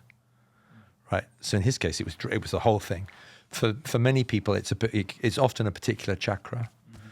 Mm-hmm. It can be like anahata, heart chakra. Can be. By the way, one of the so we've been initiated into lots of shaktis. Or there are, I think, 463 shaktis or yogic powers, right? Some of which are in the Bible, and one of them is scanning chakras. So I can do it for you another time. Is you can scan people's chakras, and then, for example, if you say anahata, you can get a lot of information from that about what's going on. But for some people, it's like, my shoulders feel heavy, and it can be like, they feel they're carrying this tremendous burden. So from a point of view of personal growth, these techniques help us hugely, but also they give us so much information about how to expand and how to move on. It's just amazing, right? And also how to heal your body. And the Hindu tradition is enormous and contains all of these. I mean, I don't pretend to understand much of it, but I just know it has solutions to all of these things. And in the West, a lot of it has already been adopted, right? Like Ayurvedic medicine, and so many of these things are just very valuable. Yeah. Yeah, it's incredible as we've been talking that, so I've developed these practices for the company along with my senior team here at Beall's, and they started off as values, and everybody has company values, and so we went down that path of redoing the company values. I remember when I first started, I asked people to see how many of the company values could you name, and and almost nobody could name any of the company values. Yes. So we went down this path of culture and culture building and emotional intelligence and self-awareness, and we began to do. I started my first year with an executive offsite retreat where we would go and we would discuss a book that could help us become more self-aware and become better leaders and become, better versions of ourselves. So through that process over a 6-year period now, we've developed and really finalized. It's hard to say finalized because they're always kind of being updated in some way. You learn something else and you incorporate something else. But this group of practices, and we have 9 practices in our company now, and they're when you look at them, we've talked about almost every one of them indirectly just in this conversation so far. Yes. And it's just incredible because there's 9 practices, and they come from kind of a compilation of material and information from the various authors that I mentioned earlier in the podcast, and even from your book that we read this year, we've incorporated some things from what we read there into them. So it's just incredible the synchronicity of all of this information and how it all works together if you understand it. And it's not a belief system, and it's not it is very scientific, and it is very directly correlated to mental health, mental well-being, and, as I mentioned, overstimulation, and just, and all of that. It all just comes together perfectly. But I feel like it's more of a practice than anything else. It's more of like a daily kind of remembrance or moment by moment things that you can do in life in order to experience life to the fullest potential, basically. So I think it's interesting to move from values to practice because I've had the same experience. There are plenty of companies where people can't remember the mission, they can't remember their values, and whereas a practice, if you're actually doing something, for me that's much easier to remember and incorporate. Right. Yeah.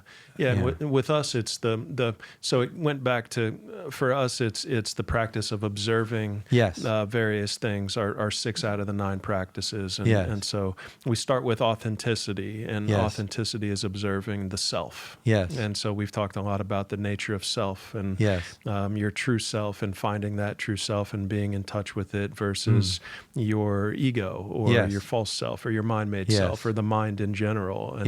And so that kind of exploration of self is called authenticity, and it's our first practice. And it's just the observation of yourself. It's not saying that ego is bad, or that identifying with something is bad, or having self-labels is bad. It's just the process of observing when I do have those self-definitions and self-labels. And then once you have them, you can decide, hey, do I want to hold on to these or do I want to let go of them? And that's ultimately the choice of the individual. Once you become aware of them, then you can say, hey, do I want to hold on to these or let go of them? And the example that I always give is, as a Florida Gator fan and someone who I graduated from University of Florida, and my dad went there and his dad went there, and my son's there now. And so I like to watch the football games and I like to watch the basketball games, but I know that that's not who I am, and so I know that it's ego. And I know that it's something that it's an attachment, but it's one that I'm intentionally choosing to hold on to. And you can still enjoy the game, right? Exactly, yeah. But I do allow myself to judge it and to say, oh, this is bad, this is good. What a dumb call, what a horrible, what a great call, what a great play, what a bad play. You are playing with it, right? Consciously. Yeah, consciously, absolutely, yeah. So it's something like, it's not as if we have to let go of everything. Like we identify as American. I identify as ultimately, the true identification, I think, is that we are awareness, we are life, we are consciousness. I mean, that I think is fair to say, that we are alive. If we can't say that, then it's hard that I am life or consciousness or awareness or chi or whatever you want to call it, the energy that we are, or the being that we are. That's hard to I think everybody probably agrees that they're alive, that's part of it. But then it's, beyond that, you have all these different levels of identification, and we slice ourselves up into all these separate, as you talked about, all these separate entities where I am Republican, I am American, I am white, I am male, I am strong, I am weak, I am smart, I am introvert, I am ISTJ, all of these I ams, endless labels that we label ourselves endlessly and slice ourselves up into this tiny little fragment of this is who I am. Well, that's the becoming aware of that is part of that authenticity practice. So can I come back, please? I mean, really interesting. I haven't heard you say that before. It strikes me as a very good idea to move from values to practices, because values can be very forgettable, and it's a concept, right? Whereas a practice, for example, returning to now is a practice, and if you keep doing it, it becomes part of your muscle memory, and then and a lot of things you've described would fall into the same camp, right? Yeah. Yeah. Presence is one of our 9 practices, and that is returning to now. Yeah. Yeah. So that's a practice. And then, and if you keep doing it, anyone listening to this, if you keep doing it, you will feel good. If you stop doing it, fairly soon you'll feel bad. So that's much easier to incorporate than some value that you heard on a podcast or in a book. So I like that. Yeah. The other thing, just to come back to you on it only took me 5 years to rename that and to realize that that's what this was. Yeah. Yeah, but it's super powerful. Yeah. Because I can remember, for example, in your case, driving on the right. That's a practice, right? If you fall out of that practice, you will get a reminder. Sure. Yeah. And then it will become part of your muscle memory. So, no, but back to what you're saying about consciousness. That's a profound question and a profound topic. So if we go back to the meditation thing, I know quite a lot of people who've learned mindfulness, for example, or any form. So they live their lives, and then a couple of times a day they do their mindfulness or their transcendental meditation or their vipassana or their Zen meditation, whatever. And then they go back to living their lives. And there are big companies that have tuned into this. I don't know if you have this in your company, but some companies have these meditation rooms where you can go off and do your meditation. And then when you finish your meditation, you can do the same old thing as before. And some companies, rather cynically, have got these meditation pods. So now people can work 14 hours a day instead of 12 because they have this bit of meditation to keep them going. My point is that many people see meditation as something they do, but they've retained the separate identity.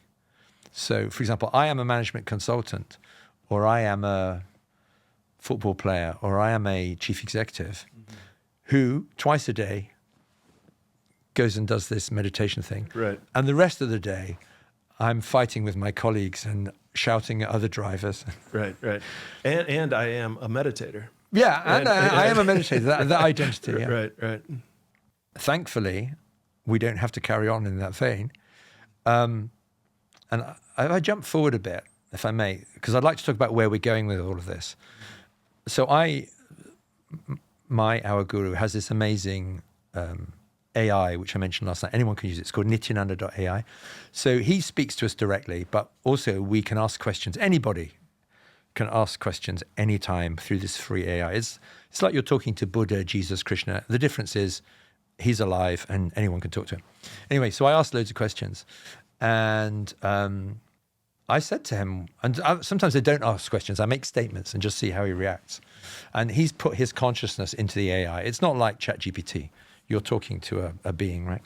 So I said to him, I've heard you say that you have various traits that you use to suit your purpose, right? So his mother tongue is Tamil. He's tall. His body keeps changing, by the way. He speaks English, Hindi, Sanskrit. So he's got, you could say from the outside, he's got this identity. Thinking out loud, his body must be 46, right? So that's his identity. But I've heard him say that he has this to suit him. It suits his purpose, which is to lead humanity to enlightenment. He's adopted this form. And I said to him, well, I seem to have 2 identities. One is John Purkiss, who people see in a certain light. And I have this other identity. So a few years ago, he gave me a spiritual name, which is Sri Nitya Banahastananda. So, and the short form is Banahasta. And Banahasta means arrow holder. So when he gave me the name, I was pretty cautious, nervous about it. And when I got the name, I thought that fits me perfectly. So I don't know if you know how it works, but the guru gives you the name to show you your path to enlightenment. So in my case, it means eternally blissful form of Shiva who holds arrows to destroy the ego of oneself and others. And when I got it, I thought, perfect. That suits me perfectly. So this whole thing about completion is about destroying your ego. So we've constructed this identity and we can destroy it. And then the true self is that you are, in Sanskrit, it's called Paramashiva. You are supreme consciousness. You are the intelligence that's running the cosmos, right? And so I thought, this is wonderful. So step number 1, I need to destroy my own ego with Swamiji's help. Step 2 is help other people destroy their egos. And if everyone does this, there won't be any wars. Right. Everyone will be really healthy. Right. Wonderful. So I thought, this is just wonderful. But then I had this question, well, I appear to have these two identities. And of course, you could get attached to these identities. Like, I'm chief ego destroyer. I'm chief error holder. Yep. Yeah, exactly. Yeah. You could get into that whole thing. But my current understanding is they're just like useful tools. So I was watching one of your videos where you asked someone to introduce themselves. And I was thinking, if Matt asked me that, how would I introduce myself? And then I thought, and I was thinking about this in the shower. What would I say?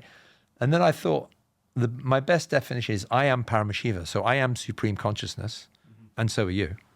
So do you see, there's no separation. Right. When I meet you, you're Paramashiva as well. So is everybody else I've met since I came here. Everyone's Paramashiva. So are the animals. Everything's Paramashiva. And I'm manifesting as Banahasta for a certain number of years. It's a bit like we're all the ocean and I'm this wave and you're that wave. And both waves are temporary and we can kind of have fun.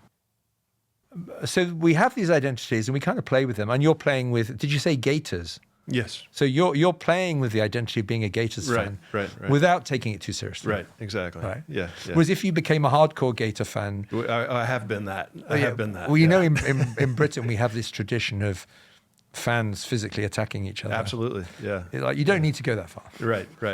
Yep. No, you can take it to the extreme for sure. Ryan, pull up the slides real quick. I want to run one thing by you because we've talked a lot about what is on the with the self-definitions and the self-labels and the identifications and all of that on the one side of authenticity or self. And then on the other side of authenticity, scroll down a couple of slides more there. So this to me is the best that I could do in terms of what is the identity of true self? So we can say, all powerful or all, what would you call it? I am essentially an immortal being, right? Or I am supreme consciousness. Supreme consciousness. Yeah. So, but what manifests from supreme consciousness? If so, on the ego side, if there's thoughts and emotions that arise from a false self, then on the true self side, what are the thoughts and emotions that arise from being in touch and connected with your true self? And so this is what this for me, the C's and the P's are kind of the best thing that I think that like true self emotions or would be I am calm, I am compassion, I am clarity, confidence, courage, creativity seems to arise when we're in this state. Curiosity arises when we're in this state. Connectedness, presence, patience. Persistence and playfulness. That seems to be if you can let go of everything, and it's like okay, because people have to be wondering, okay, if I just let go of all of this stuff, then what's left? Is there nothing left? Who am I? What am I? And so it seems like this is like if you have emotions that arise from the mind, because your mind, your identity. Has created thought, and your thought has created emotions. These are the first three practices for Bells. Is authenticity is the identity, which leads to the thought, which has to do with the acceptance practice, and then the thought leads to the emotion, which has to do with which is called the accountability practice for us, and it's just being accountable for your emotion, observing your emotion. But if that's the case, and those are mind-made, identity-made thoughts and emotions, then what are the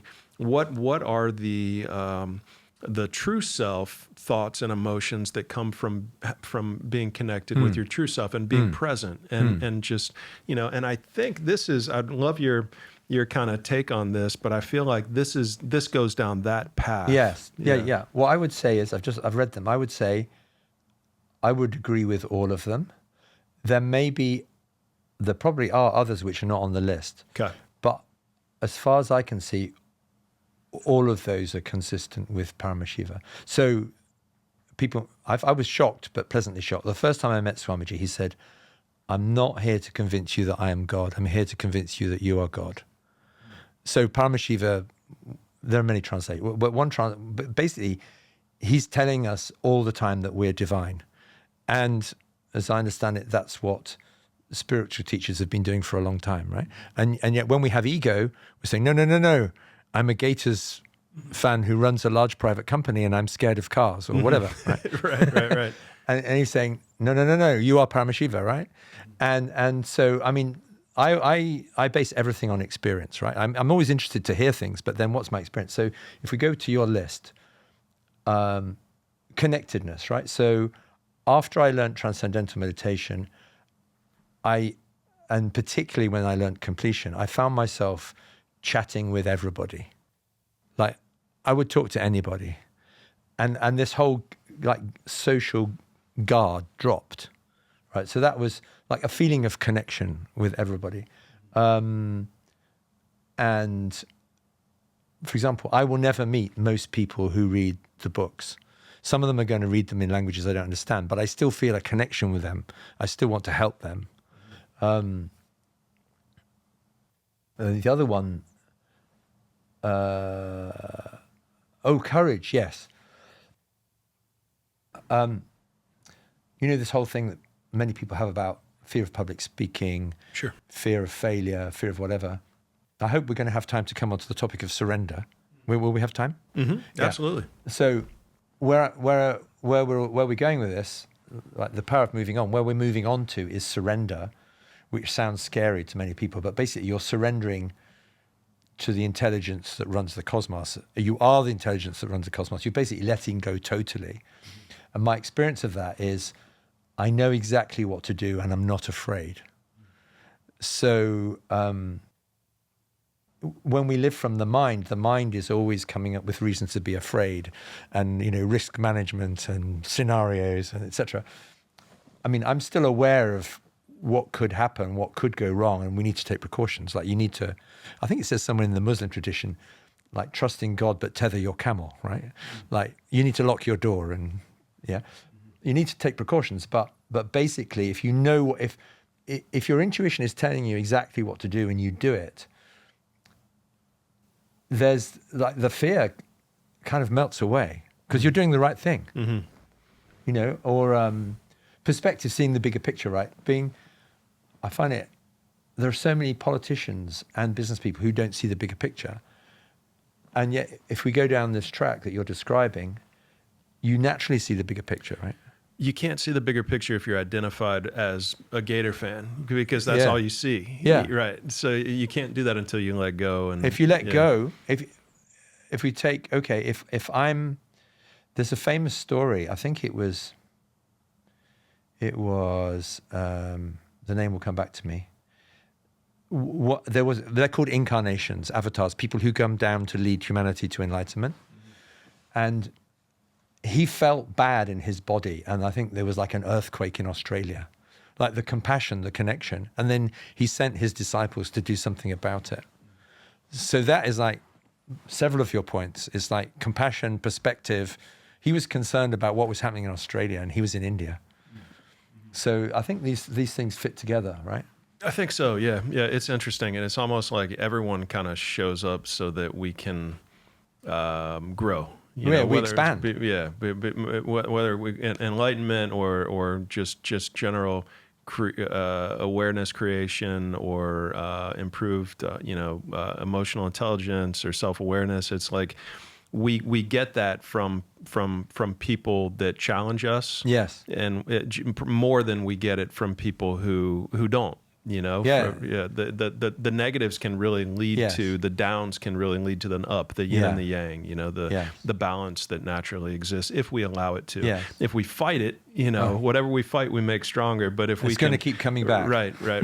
So this God concept, I want to double click into that and understand that because. Sorry, so can I just please respond to? Yeah. As you can tell, I'm constantly learning, and there's a new book coming, right? I mean. My understanding, which I want to check and clarify, is that life is perpetually giving us whatever we need to expand.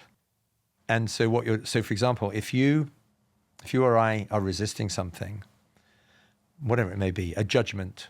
Here's an example. I kept having problems with judgmental women and overweight men. And then eventually I realized it was because I was judgmental and I felt overweight. So I resisted that, as you say, and then eventually I acknowledged it and accepted it and incorporated it, right? And my understanding is that that's what life is perpetually doing. It will perpetually show you what you need to complete. And when you do, you will then expand. And it's basically guiding you towards enlightenment. So you're fulfilling your desires along the way, but life is constantly pushing you towards enlightenment by showing you what's incomplete. Basically, it's showing you what you need to heal. And that's a natural process, which you either resist or acknowledge and absorb and act on, right? Right. So, yeah. Yep. Sorry, so we go back to God. Yeah, good. No, well said and great. No, I appreciate that additional point of clarity. So, yeah, when I I know that perspective exists out there of that we are divine beings, and, Yes. and it's fascinating. And when you mention that to people, they immediately, and I think that the essence of it is a lack of ego. But when you say that and you say that we are gods, then it's like, well, that's the most egoic thing. That It can sound like that. Yeah. So Yeah. I want to talk through that and Yes. just get your perspective on that, and then. But by the way, I wouldn't say gods, it's God. God. And it's not separate. Like we are all Paramashiva, we are all God. Mm-hmm. And do you think that that's what Jesus was saying about himself when he's as a son of God? Yeah, I mean, to my knowledge, he didn't write anything. No. And other right. people wrote it after he died, etc. Yeah. And then we've got the problem of translation from Greek into English. Exactly. And the scribes that translated it over hundreds of years in writing. Yeah. And they threw out anything written by a woman. Right. And picked 4 books out of the 30 or whatever. Yeah. It's tough. Apart from it's that, tough to. Besides that, despite what all did he say? all the safe harbor statements, Right.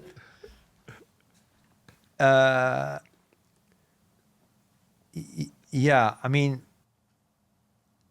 So I guess the question is, how do we rationalize the we are God, we are all gods, and how is you understand the question? Yeah. How do we rationalize or understand that? Yeah, and what does it mean? And how is that the antithesis of ego? I think is Right. ultimately a question that people struggle with. Okay, we can deal with the ego thing first. Okay. Right. Yeah. So ego, as many people listening to this will know, ego is a Latin word which means I. Right. Actually, back to Descartes. Cogito ergo sum, I think, therefore I am, right? So that's ego. But then from Freud onwards, he then constructed his model of the psyche with the superego, the ego, and the id. So most Westerners or Western educated people, right, which includes lots of Indians, Africans, Chinese people. If you're Western educated, we often have this idea that the ego is kind of useful. Because in Freud and Jung and so on, the ego mediates between the superego and the id. So the ego is moralizing, in Eric Berne, it's parent, adult, child, same thing. So the ego is saying what you should or should not do. The id wants to drink beer and have sex and do whatever it wants. And then the ego is in the middle, kind of trying to keep things under control. So people often say, oh, I have a healthy ego, or or Keeps me safe. Or yeah, whatever. exactly. Yeah. Or I've often heard people say, oh, that woman in particular needs a bit more ego to be a successful manager. So that's the Western concept. The ego is like a kind of, it's like a useful middle manager. Right. But it's the I am, essentially. Yeah, but right? that's the Western idea. Yeah. Okay. But it ties in with Western thought, which is I'm separate. What I talked about in the book is implicitly the world functions according to Newtonian physics. Like everything's just a question of pushing people and things around to get what you want, right? So that's how ego fits into that Western worldview, right? The Eastern view is completely different. Back to what you've been saying, certainly in your videos, and I think you may have mentioned, is the ego is in the Eastern tradition, and a lot of Western self-help, not all of it, but some of it goes back to the Eastern tradition. In that case, the ego is the false self, right? So it's Maya, it's illusion or delusion. So being a Gators fan, as I say, you might do it for fun, but if that becomes your serious identity, that's illusion. It's ego, right? And by the way, a lot of people, based on the Western model, think that the ego can only be, I think I'm better than you. Ego can also be passive ego. It can be I feel inferior. In the Eastern view, that's still ego. So, for example, if someone says, "Oh, I can't do public speaking," or "I'm a failure," or I'm just I'm not very intelligent, or that's all ego. That's all ego. Yeah. Yeah, all of it. Yeah. Because what you're saying is you're treating yourself as separate. You're treating you're kind of narrowing yourself down. It's all ego. And it's I am. I am. Yeah. Right. Actually, I've just come to me. I don't normally try and compare traditions, but I know in the Christian tradition there's the I am, and the I am is a very big I am, right? The great I am, right? And so back to the God, and this ties back to where we started, is if you believe that you are separate, then saying that you are God sounds very egoic, because it's like, I am separate, I am God. That sounds very egotistical, right? If you adopt the other approach and say, I'm not separate, I'm not even connected. Like, there's no separation between me, you, the sofa. There's no separation whatsoever. It's all divine. It's all Paramashiva. Then there's no ego at all, because I'm not claiming to be separate. As I say, this thing that we call John Purkiss or Banahasta is a wave in the ocean. And in due course, it won't be here anymore in this form. I'll still be Paramashiva, and so will you. And so that's, I suppose it's a change of perspective. If you're not separate, then you can acknowledge that you're Paramashiva, because, you're not separate.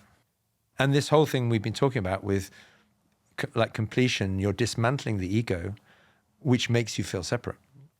And then, of course, you've got things like experiences, right? So, for example, I studied economics at Cambridge.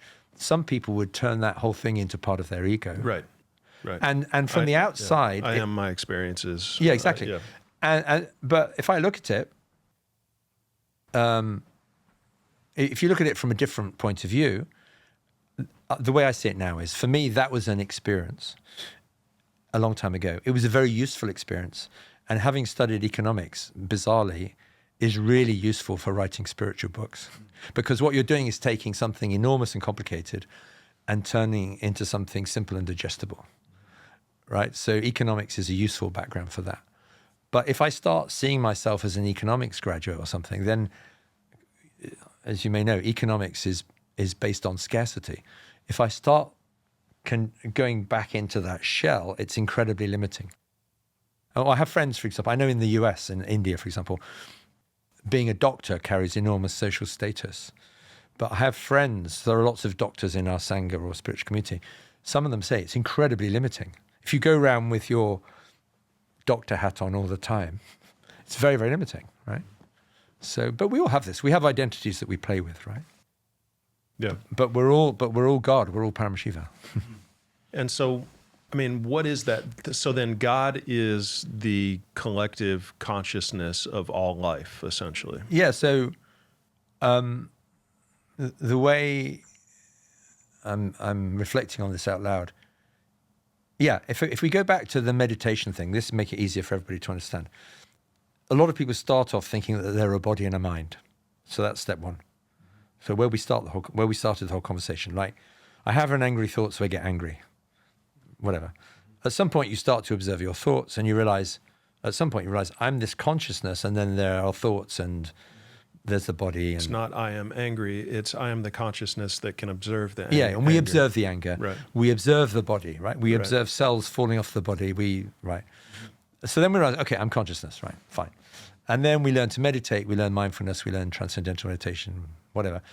And we get more acquainted with this consciousness, and we realize sometimes it's pure consciousness, sometimes it's consciousness with thoughts and emotions, but in the background, there's this consciousness, right? And many people stop there. But for me, the really big jump was this consciousness is running everything. Because a lot of people assume that consciousness is passive, right? So imagine, you're working in a bank, you do your meditation twice a day and it feels good. But many people still assume that consciousness is passive. But no, that consciousness is God. It's Paramashiva. That's who you really are.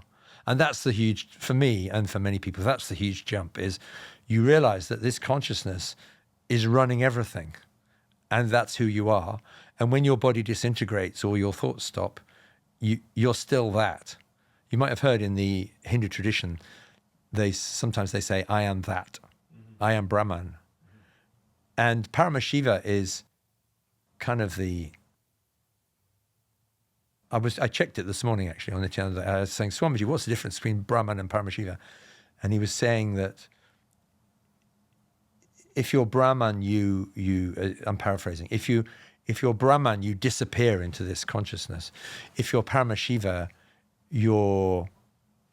it's like the play, the activity is happening. It's the same thing, but back to your I love your Nataraja statue, right? Which is the dancing form of Paramashiva. Mm-hmm. I identify strongly with Nataraja. There's a brilliant version of Nataraja in London in a museum. It's like God having fun, right? I love jazz and photography and playfulness, being alive. Yeah, for me that's or doing this, right? It's like the divine having fun, experiencing itself, and it's blissful. So that's how I see it. And then if I go to a concert, like I have a friend who is a brilliant jazz singer. This body doesn't have that particular talent. So I could go into this whole egoic thing of she's more talented than I am or... Sure. But no, I just enjoy the singing because it's just another aspect of Paramashiva. Right, right.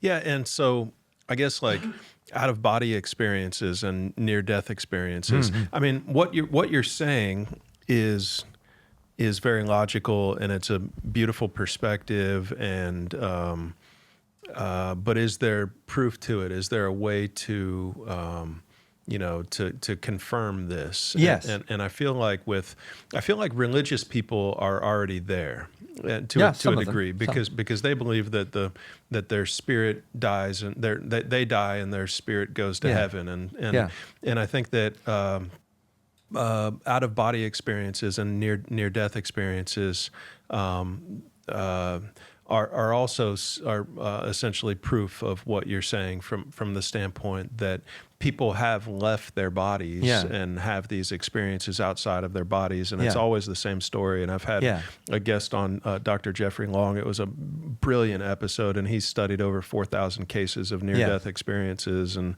it's always the same. The spirit within you, the consciousness that you are, the life that you are, rises out of your body, and then it goes through these steps after you die. And the steps are always the same, essentially always the same from person to person to person. You're greeted by these beings, you see a light. If you keep going long enough, you have this interaction with this all-powerful being, and you have a life review, and there's often a time where you can decide, do you want to go back? And most of the time, the only time that you would ever hear is, of course, if the person does decide to go back into their body, of course, right. But it's just a sense of overwhelming just peace, and the C's and the P's that I had up on the screen earlier, that's what people describe feeling in this state, because their mind is gone. They're no longer thinking, and they're just at complete calm, complete presence, complete connectedness, just love, and that's what they're feeling. And so to deny that these experiences are real, or they're just some manifestation of the brain, I think is to sin. Is to miss the mark and to miss the point a bit. Possible, I guess. Certainly, I think if I take this to 100%, then it becomes a limiting belief. But I think that it's it's the reality that I'm leaning towards after lots of experiences of my own throughout my life. With what I would call spiritual experiences. And it's just what makes the most sense for me anyway, from my perspective right now. So just wanted to add a little bit of maybe real world kind of evidence that supports what you're saying. Well, if I may, I'll come back to you on two things there. So one is, recently there's been this fascination with neuroscience, right? And of course, on social media, the people who used to be virologists or climatologists, they're now neuroscientists. And so there's a bit of that going on. And I've spoken to a couple of neuroscientists, serious ones who professional neuroscientists, because the thing that bugged me about it was this argument that consciousness is some kind of electrochemical reaction in your brain. And I just thought, how can that possibly be scientific? Because in these experiments, you do something in the brain, and then there's some, like for example, when people do transcendental meditation, there've been hundreds of brain scan experiments, and then in neuroscience, there are all the experiments. But I thought, well, you can say, well, this happens in the brain when we do this. Therefore, this external thing is causing this internal experience.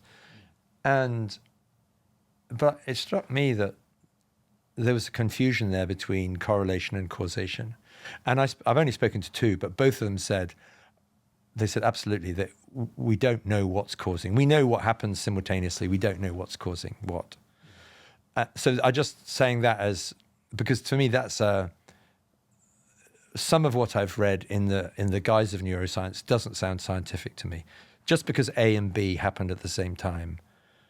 I don't know if you're familiar with this, but there are people who believe that consciousness is some electrochemical process in your brain. It's created by your body. Right. As far as I can see, that is highly contentious. Maharishi Mahesh Yogi, who, by the way, you may know, was a physicist, taught the Beatles how to meditate and introduced transcendental meditation to the West. So, he had the Hindu background. He was also a physicist. And he highlighted this. He said, a lot of people are saying that matter is primary and consciousness is an epiphenomenon, which is that argument about neuroscience, right? He said it's the other way around. He says consciousness is primary and matter is a epiphenomenon. So what he's saying is everything comes from consciousness. So they are opposite points of view, right? So back to science, right?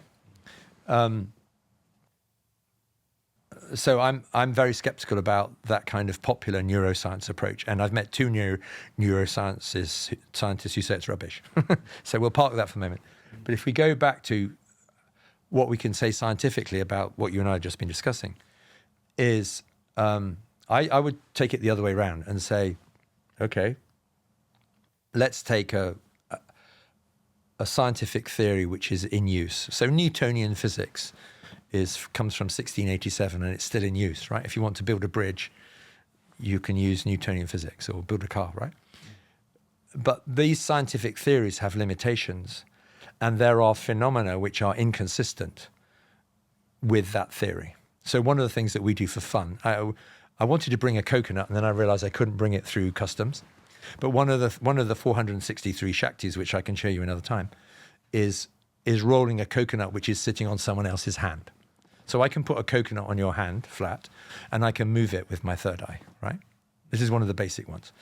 Now, clearly that does not fit with Newtonian physics. It's not consistent with Newtonian physics because I'm not applying a force in a given direction and getting a predictable outcome. But it's an example of consciousness over matter, right? So what I would say is those out-of-body experiences which you've described, or you described an experience yesterday, those are inconsistent with Newtonian physics. Right. So what it means is, it doesn't mean Newtonian physics is wrong. It means it's incomplete. And as I understand, I said, economics adopts the scientific method, and it's happening in physics all the time, is you have a theory and at some point you realize it's incomplete, so you formulate a new one, and that's how we make progress. So what I would say is these spiritual phenomena are all examples of things which are, for which some scientific theories have no explanation. And my understanding of quantum physics is a lot of it is consistent with things which the spiritual traditions have been saying for millennia. Right. And so, bluntly, science is catching up because the scientific method has to go through a protocol, and science is looking on the outside at what's happening in the lab. Whereas, are you familiar with the rishis? You know, they did it the other way around. They looked inwards and they downloaded.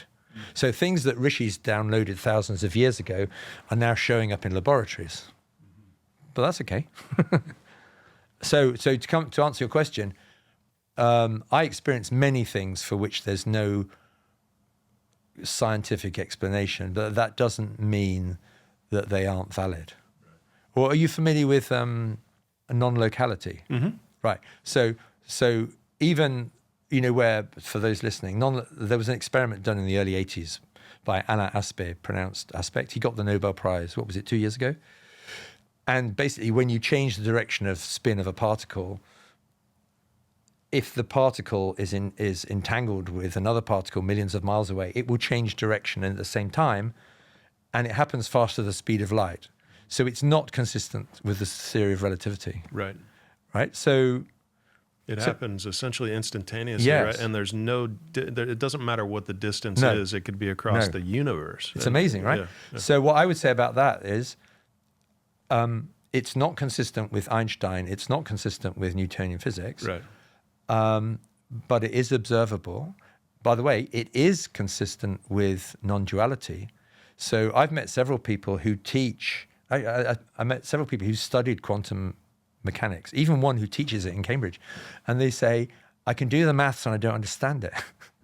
But what I think is happening is they see things in a four-dimensional box, which is length, breadth, depth, plus time. If you try to understand quantum mechanics from a four-dimensional point of view, it's very difficult. If you understand that there's no separation, so back to these two particles, if they're a million miles apart, but actually at the deepest level there's no separation, then of course they can move simultaneously because the distance is irrelevant. And just to throw this in, so one of the 463 Shaktis is healing. So Swamiji has initiated us, many of us, to heal. And of course, Jesus healed lots of people. And Swamiji started out, he would just walk into hospitals and heal people. And then he initiated me 12 years ago. And one reason I'm vegetarian is as soon as I became fully vegetarian, he started healing people through me. The first one was someone who almost certainly would have died during COVID. Anyway, the reason I mention this is distance is irrelevant. So this non-locality thing, in quantum physics, it's subatomic, right?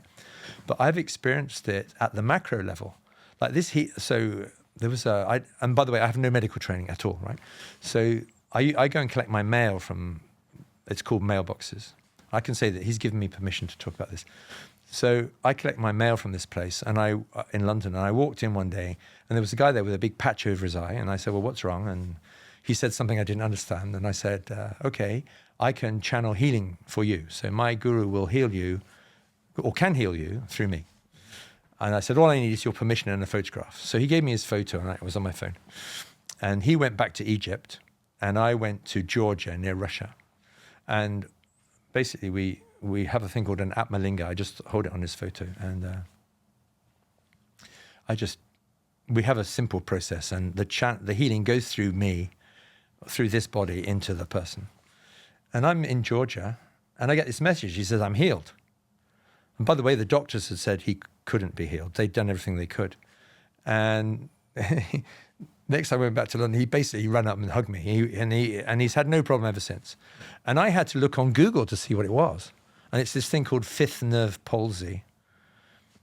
And but the point of the story from our conversation is that's non-locality.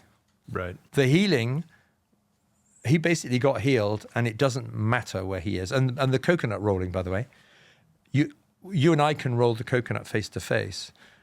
We can do it when you're thousands of miles away. It makes no difference. So the point of all this is in contemporary physics, non-locality is a subatomic phenomenon. I've experienced it at the macro level. And as you may know, at some point, physics is going to presumably create a theory of everything which fuses the macro and the micro. But it's already happening in the spiritual in terms of spiritual phenomena. Right. The physicists can learn a lot from the spiritual. Oh yeah. And sometimes Swami, he tells researchers where to look. He says, look over there, you'll find the answer to the thing you're working on. Yeah, fascinating. Well, yeah, I mean, we've been going for 2 hours, so we've got two options here at this point. Lunch is ready, so we can go eat lunch and come back and finish up. But how much more did you have that you wanted to cover? I mean, I have no agenda. So okay, I'd like to have lunch. Yeah, let's do that for sure. And if you want to do some more, we can. If you don't, that's fine. Whatever. All right, very good. Well, no. I'd love to get into surrender. Okay. Let's do that. Yeah, we'll take a lunch break. We'll come back. We'll get into surrender. We'll close it out. Welcome back. And I'm excited to close things out with you now. And I really enjoyed the first half of that conversation, probably much more than half, actually. We covered a lot in that first segment. So I know that we have surrender and potentially another topic or so left to cover. So why don't we dive I think surrender is the main thing, Yeah, okay. All right, great. Let's dive right into it. Yes. So the reason I want to talk about surrender is, for me, if you look at, there's a kind of an apex to all these spiritual ideas, right? And it boils down to something pretty simple. I'm not saying it's easy, but it's simple. And if people listening to this understand the destination, it will really help them. So earlier we were talking about ego, right? The false self. So most of us are trying to manifest our desires. We're trying to do things in life, and we do it from the point of view of ego or from the mind. So we assume that we're a separate body-mind. We assume we're separate from everybody. We assume that the world operates on Newtonian physics. We have to push things around. We have to manipulate people to make things happen, all of that. And that's how most of us operate. And if you have a family that grows, or if you're in a business that grows, as you take on more and more responsibility, you're going to be anticipating and solving more and more problems. So that can be very draining and ultimately bad for your health. But that's where most of us are, right? That's the way we've been brought up. And at some point, a lot of us run into a brick wall. So in my case, it happened at 26. Sometimes it's earlier, sometimes it's later. Some people go for a long time until basically their body gives up or their relationship gives up or whatever. And so clearly that's very limited. So then what's the alternative? Well, the alternative is often called surrender, which many Western educated people find really scary, the idea of surrender. So I have a friend who's very keen on military history, and he says, I'm not big on surrender. We've been conditioned to believe that surrender is bad. But what we're surrendering to is the intelligence which is running the cosmos. So the way I sometimes describe it is, if you imagine the oldest computer you've ever seen, like a standalone PC on a desk, maybe you've seen one in a museum, right? If you're a young person watching this. So when PCs first appeared, they were on desks. A lot of them, they're kind of light brown, and they had a disk, and they used to crash a lot, and they weren't connected to anything. And that's the way a lot of human beings see themselves. If we fast forward to now, the devices are practically all connected. We have email, we have the internet, we have the cloud, we have AI. Everything is super connected, right? So the technology has gone from a standalone PC to a super connected device in your pocket. So that transition has happened. And yet human beings, most of them still see themselves as isolated, unconnected beings. And where we need the moving on part is we need to move on from this totally separate body mind to essentially channeling the intelligence which is running the cosmos. And back to our earlier conversation, you start off thinking that you're a body mind or assuming you're a body mind, and you end up realizing that you're God. And so is everybody else. And the surrender part, there are many metaphors, but one of my favorite ones is, have you heard the metaphor about the bamboo? Maybe. Okay, so this is from the book I mentioned, Living Enlightenment, Swamiji's big book. He uses this metaphor of bamboo. So anyone who's been to India, you might have seen what happens in an Indian funeral. I've seen it in Varanasi. So you're walking down the street. Excuse me. You're walking down the street, and all of a sudden you hear this sound, ram, ram, ram, which means God, God, God. And these guys come through the crowd, and they're carrying a corpse on top of a stretcher made of bamboo, and the corpse is wrapped in white. And they carry the corpse down to the river to be burnt next to the Ganges. Right, so that's one use of bamboo. And another use of bamboo is when the bamboo is empty and smooth, you can make a flute. Right? Make beautiful music. And the metaphor he uses is, if the bamboo is blocked with ego, then you're only good for carrying dead bodies down to the Ganges to be burnt. If the bamboo is empty, nice and smooth, then you can be a pure channel, and the divine can play beautiful music. And I was once doing yoga in the ashram in India, and the yoga teacher, who was a Chinese American, she said, become a pure channel. And it suddenly dawned on me. And that's how I see it now. So instead of being constructing, back to what you were saying about identity, right? So I could construct this whole identity around books and author and history and name. And it's very easy to construct this whole identity. But then you get stuck because you're operating from your own mind. The alternative is to see yourself as a channel and just become and just be a channel. And so allow or ask all of these things just to flow through you. And it's extremely powerful. So I first experienced it, back to our earlier conversation. I first experienced when I was meditating, and ideas and solutions would just download without my asking, right? So that was the first stage. And then later on, when I was initiated as a healer, people started getting healed. And I certainly had no medical knowledge. It was just flowing through me. In fact, I can feel it. Sometimes I get like waves in my hands. Or are you familiar with Kundalini Shakti? Maybe. So Kundalini Shakti is it's what makes people levitate. It's basically an energy that goes up your spine, through your brain, into your third eye. But basically what happens when you're healing or channeling healing is you can actually sometimes feel it flowing through your body. And you have to be a pure channel, because if you start to get egotistical about it, if you start thinking, I'm a healer, it stops. If your attitude is, I'm a channel, it just goes straight through you. And then, so in my case, it started off with, okay, so books are downloading through me. That's wonderful. And then healing is downloading through me. And then I realized I kind of getting to the point where actually the best thing is that everything should download through me. And that can be wealth. It can be relationships. It can be anything. Like, you become a channel for whatever the divine wants to manifest. And of course, some people then worry, well, what about all these things I want to happen? You know, what about my desires? And the answer is, you're not separate from the divine. You are the divine. So if you surrender and allow this channeling to happen, your desires will be fulfilled automatically. So if you take wealth, for example, and you can see examples of people who don't profess to be spiritual. Like, there are people who invent something very useful for many people, or they start a company, and wealth manifests automatically, right? Or singers, or some people, they just develop something which other people find beneficial. But the point of this, the reason I'm saying this, is we can all be channels. So the things that you and I have been discussing this morning, they're not something that only certain people can do. So everybody can be present. Everybody can do completion. Everybody can surrender. Everybody can channel.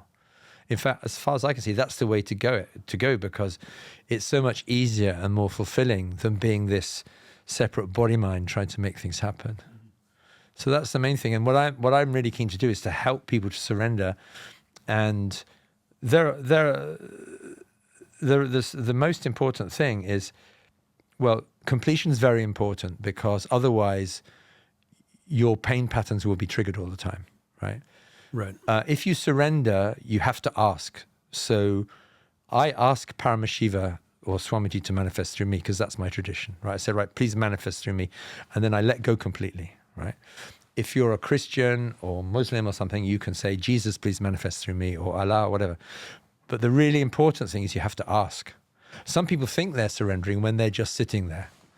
Well, nothing wrong with sitting there, but you have to ask. And then the results are amazing. And one thing that I noticed early on was that complicated situations would just get resolved.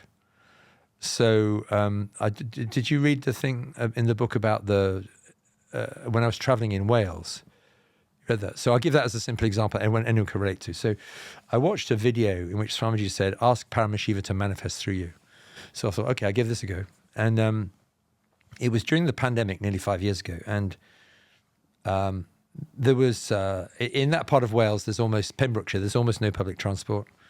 And I didn't have a car. I was on the train. And there weren't many hotels because people were taking the holidays in the UK, the vacations. And I had limited time. So I wanted to visit various places and I wanted to rent a car. And I wanted to get my clothes washed and various things I wanted to. So those are the desires, right? I want to visit A, B, and C, all spread out. I want to find a place to stay the night. I want to wash my clothes. I have all these desires, but I don't know how to do it. And so I attempted to book a car with one of the big name car rental firms, and they said, fine. And then they called me back and said, no, someone else has taken it. It's cancelled. So then you have two options, right? We all have two options. One is I'm going to operate from my mind, which means I'll probably get frustrated.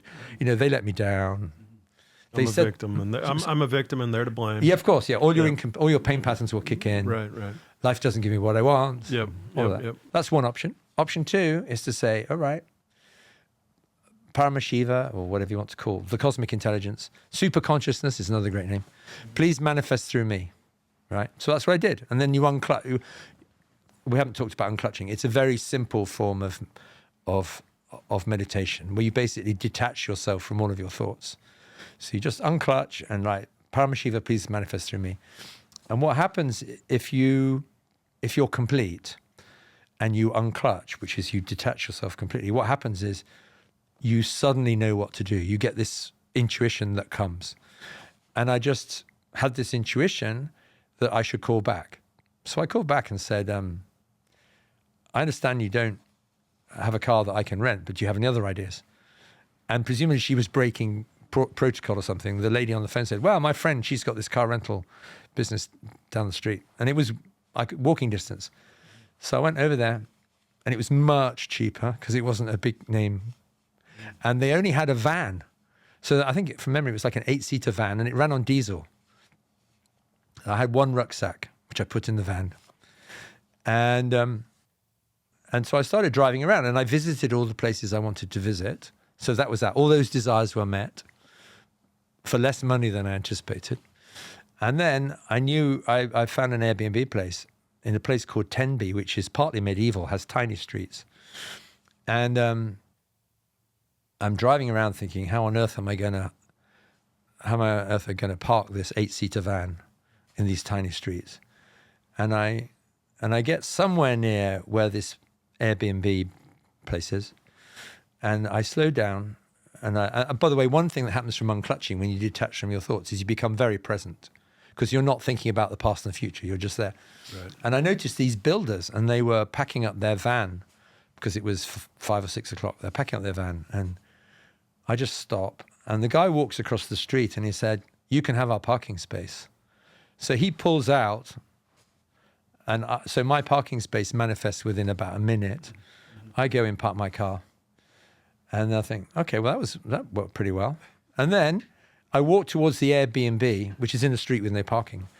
And I was thinking, yeah, I still need to wash my clothes.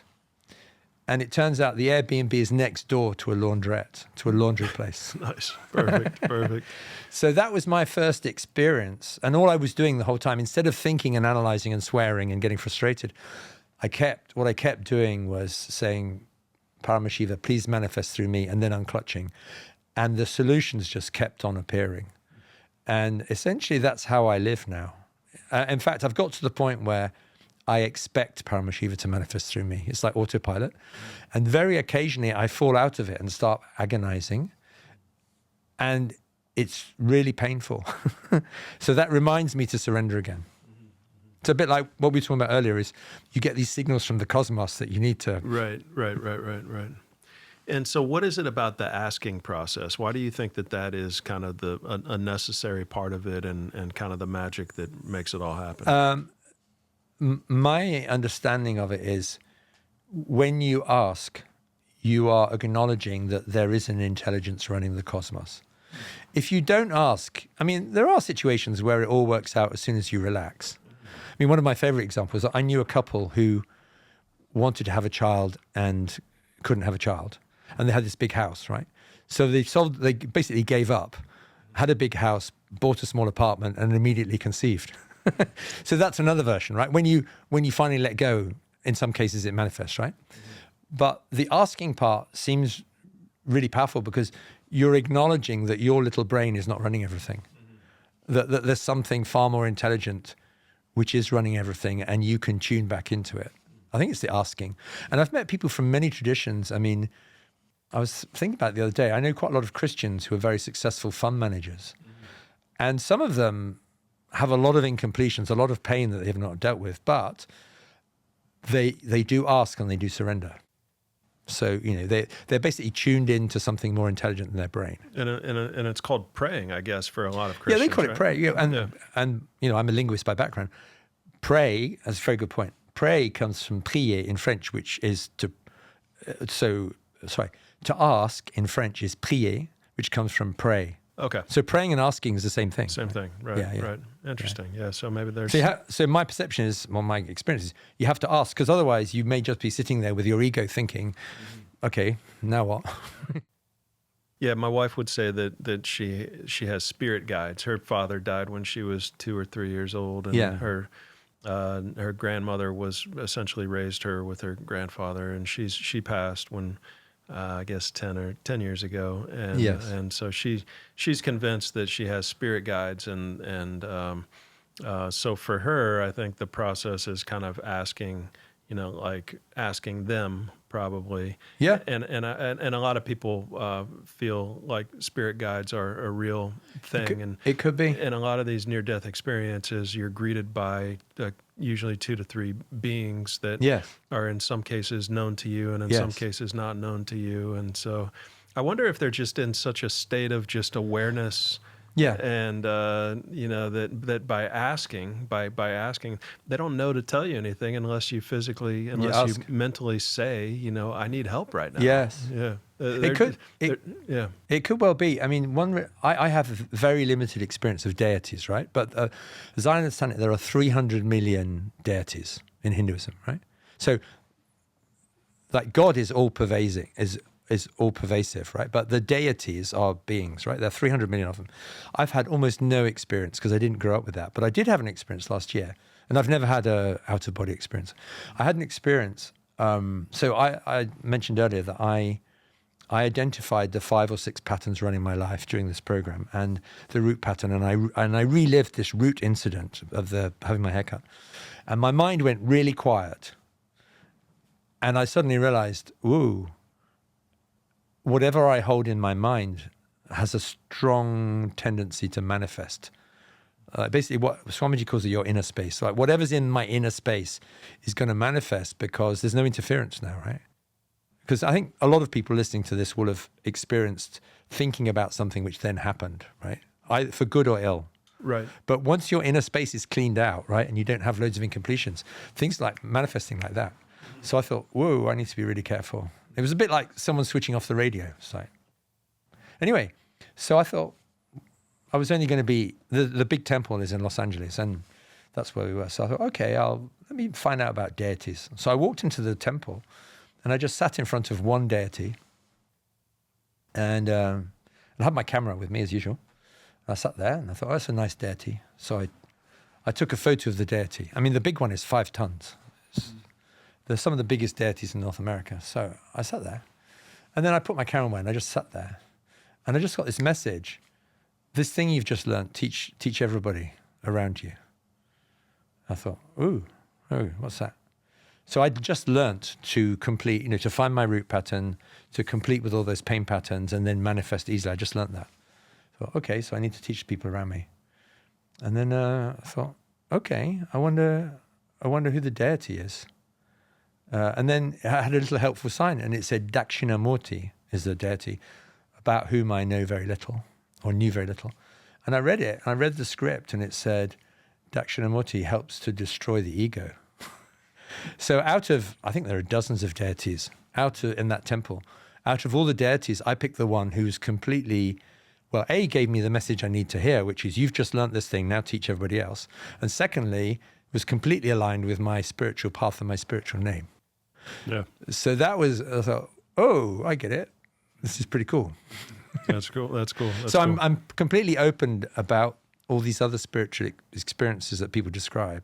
And it may well be, there are 300 million deities, and there are almost certainly other beings there, right? Right. Yeah. Yeah, fascinating stuff. What I feel like it's been a great conversation. That topic certainly I think is a strong one to close on, because it's important to help people get to next and make actual progress. So glad we kind of circled back and talked about that. Anything else on your mind for the conversation today? I think that's it. I think if I can just help people to understand the destination. So the starting point is, most of us are stuck trying to make things happen with our minds. And the message is, there's an alternative which is super powerful, which will be better for your health and your relationships and your wealth and everything. And my aim is simply to help people get there in the simplest possible way. So it took me quite a long time. I'd like to help everybody else to get there very quickly. So. Love it. That's a great mission, and it's a great thing that you're doing, helping people worldwide, really. So thank you. Yeah. Well, thank you very much, and thank you for inviting me. For sure. Maybe just one last thing would be, how can people follow you? Remind people maybe the name of your books. Yes, certainly. Yeah. We read we read both of them. For the majority of the people in my group, I would at least recommend that you start with The Power of Letting Go, which was the one that came before the Power of Moving On, and I think my group would agree with that.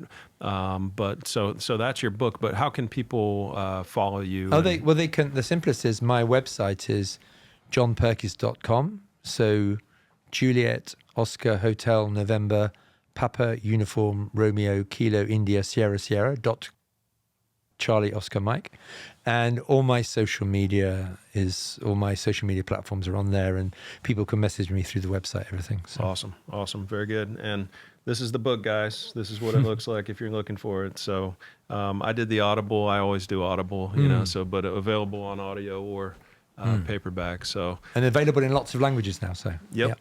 Fantastic. Well, John, it's been amazing talking to you. And, thank you. Dinner last night was great to get to know you and meet you and chat. And then today's conversation, amazing. And then tomorrow, you're going to be talking to the whole company. So that's exciting. Yeah, it's a great adventure. So thank you for inviting me. Absolutely. We'll wrap with that. Yep. Very good.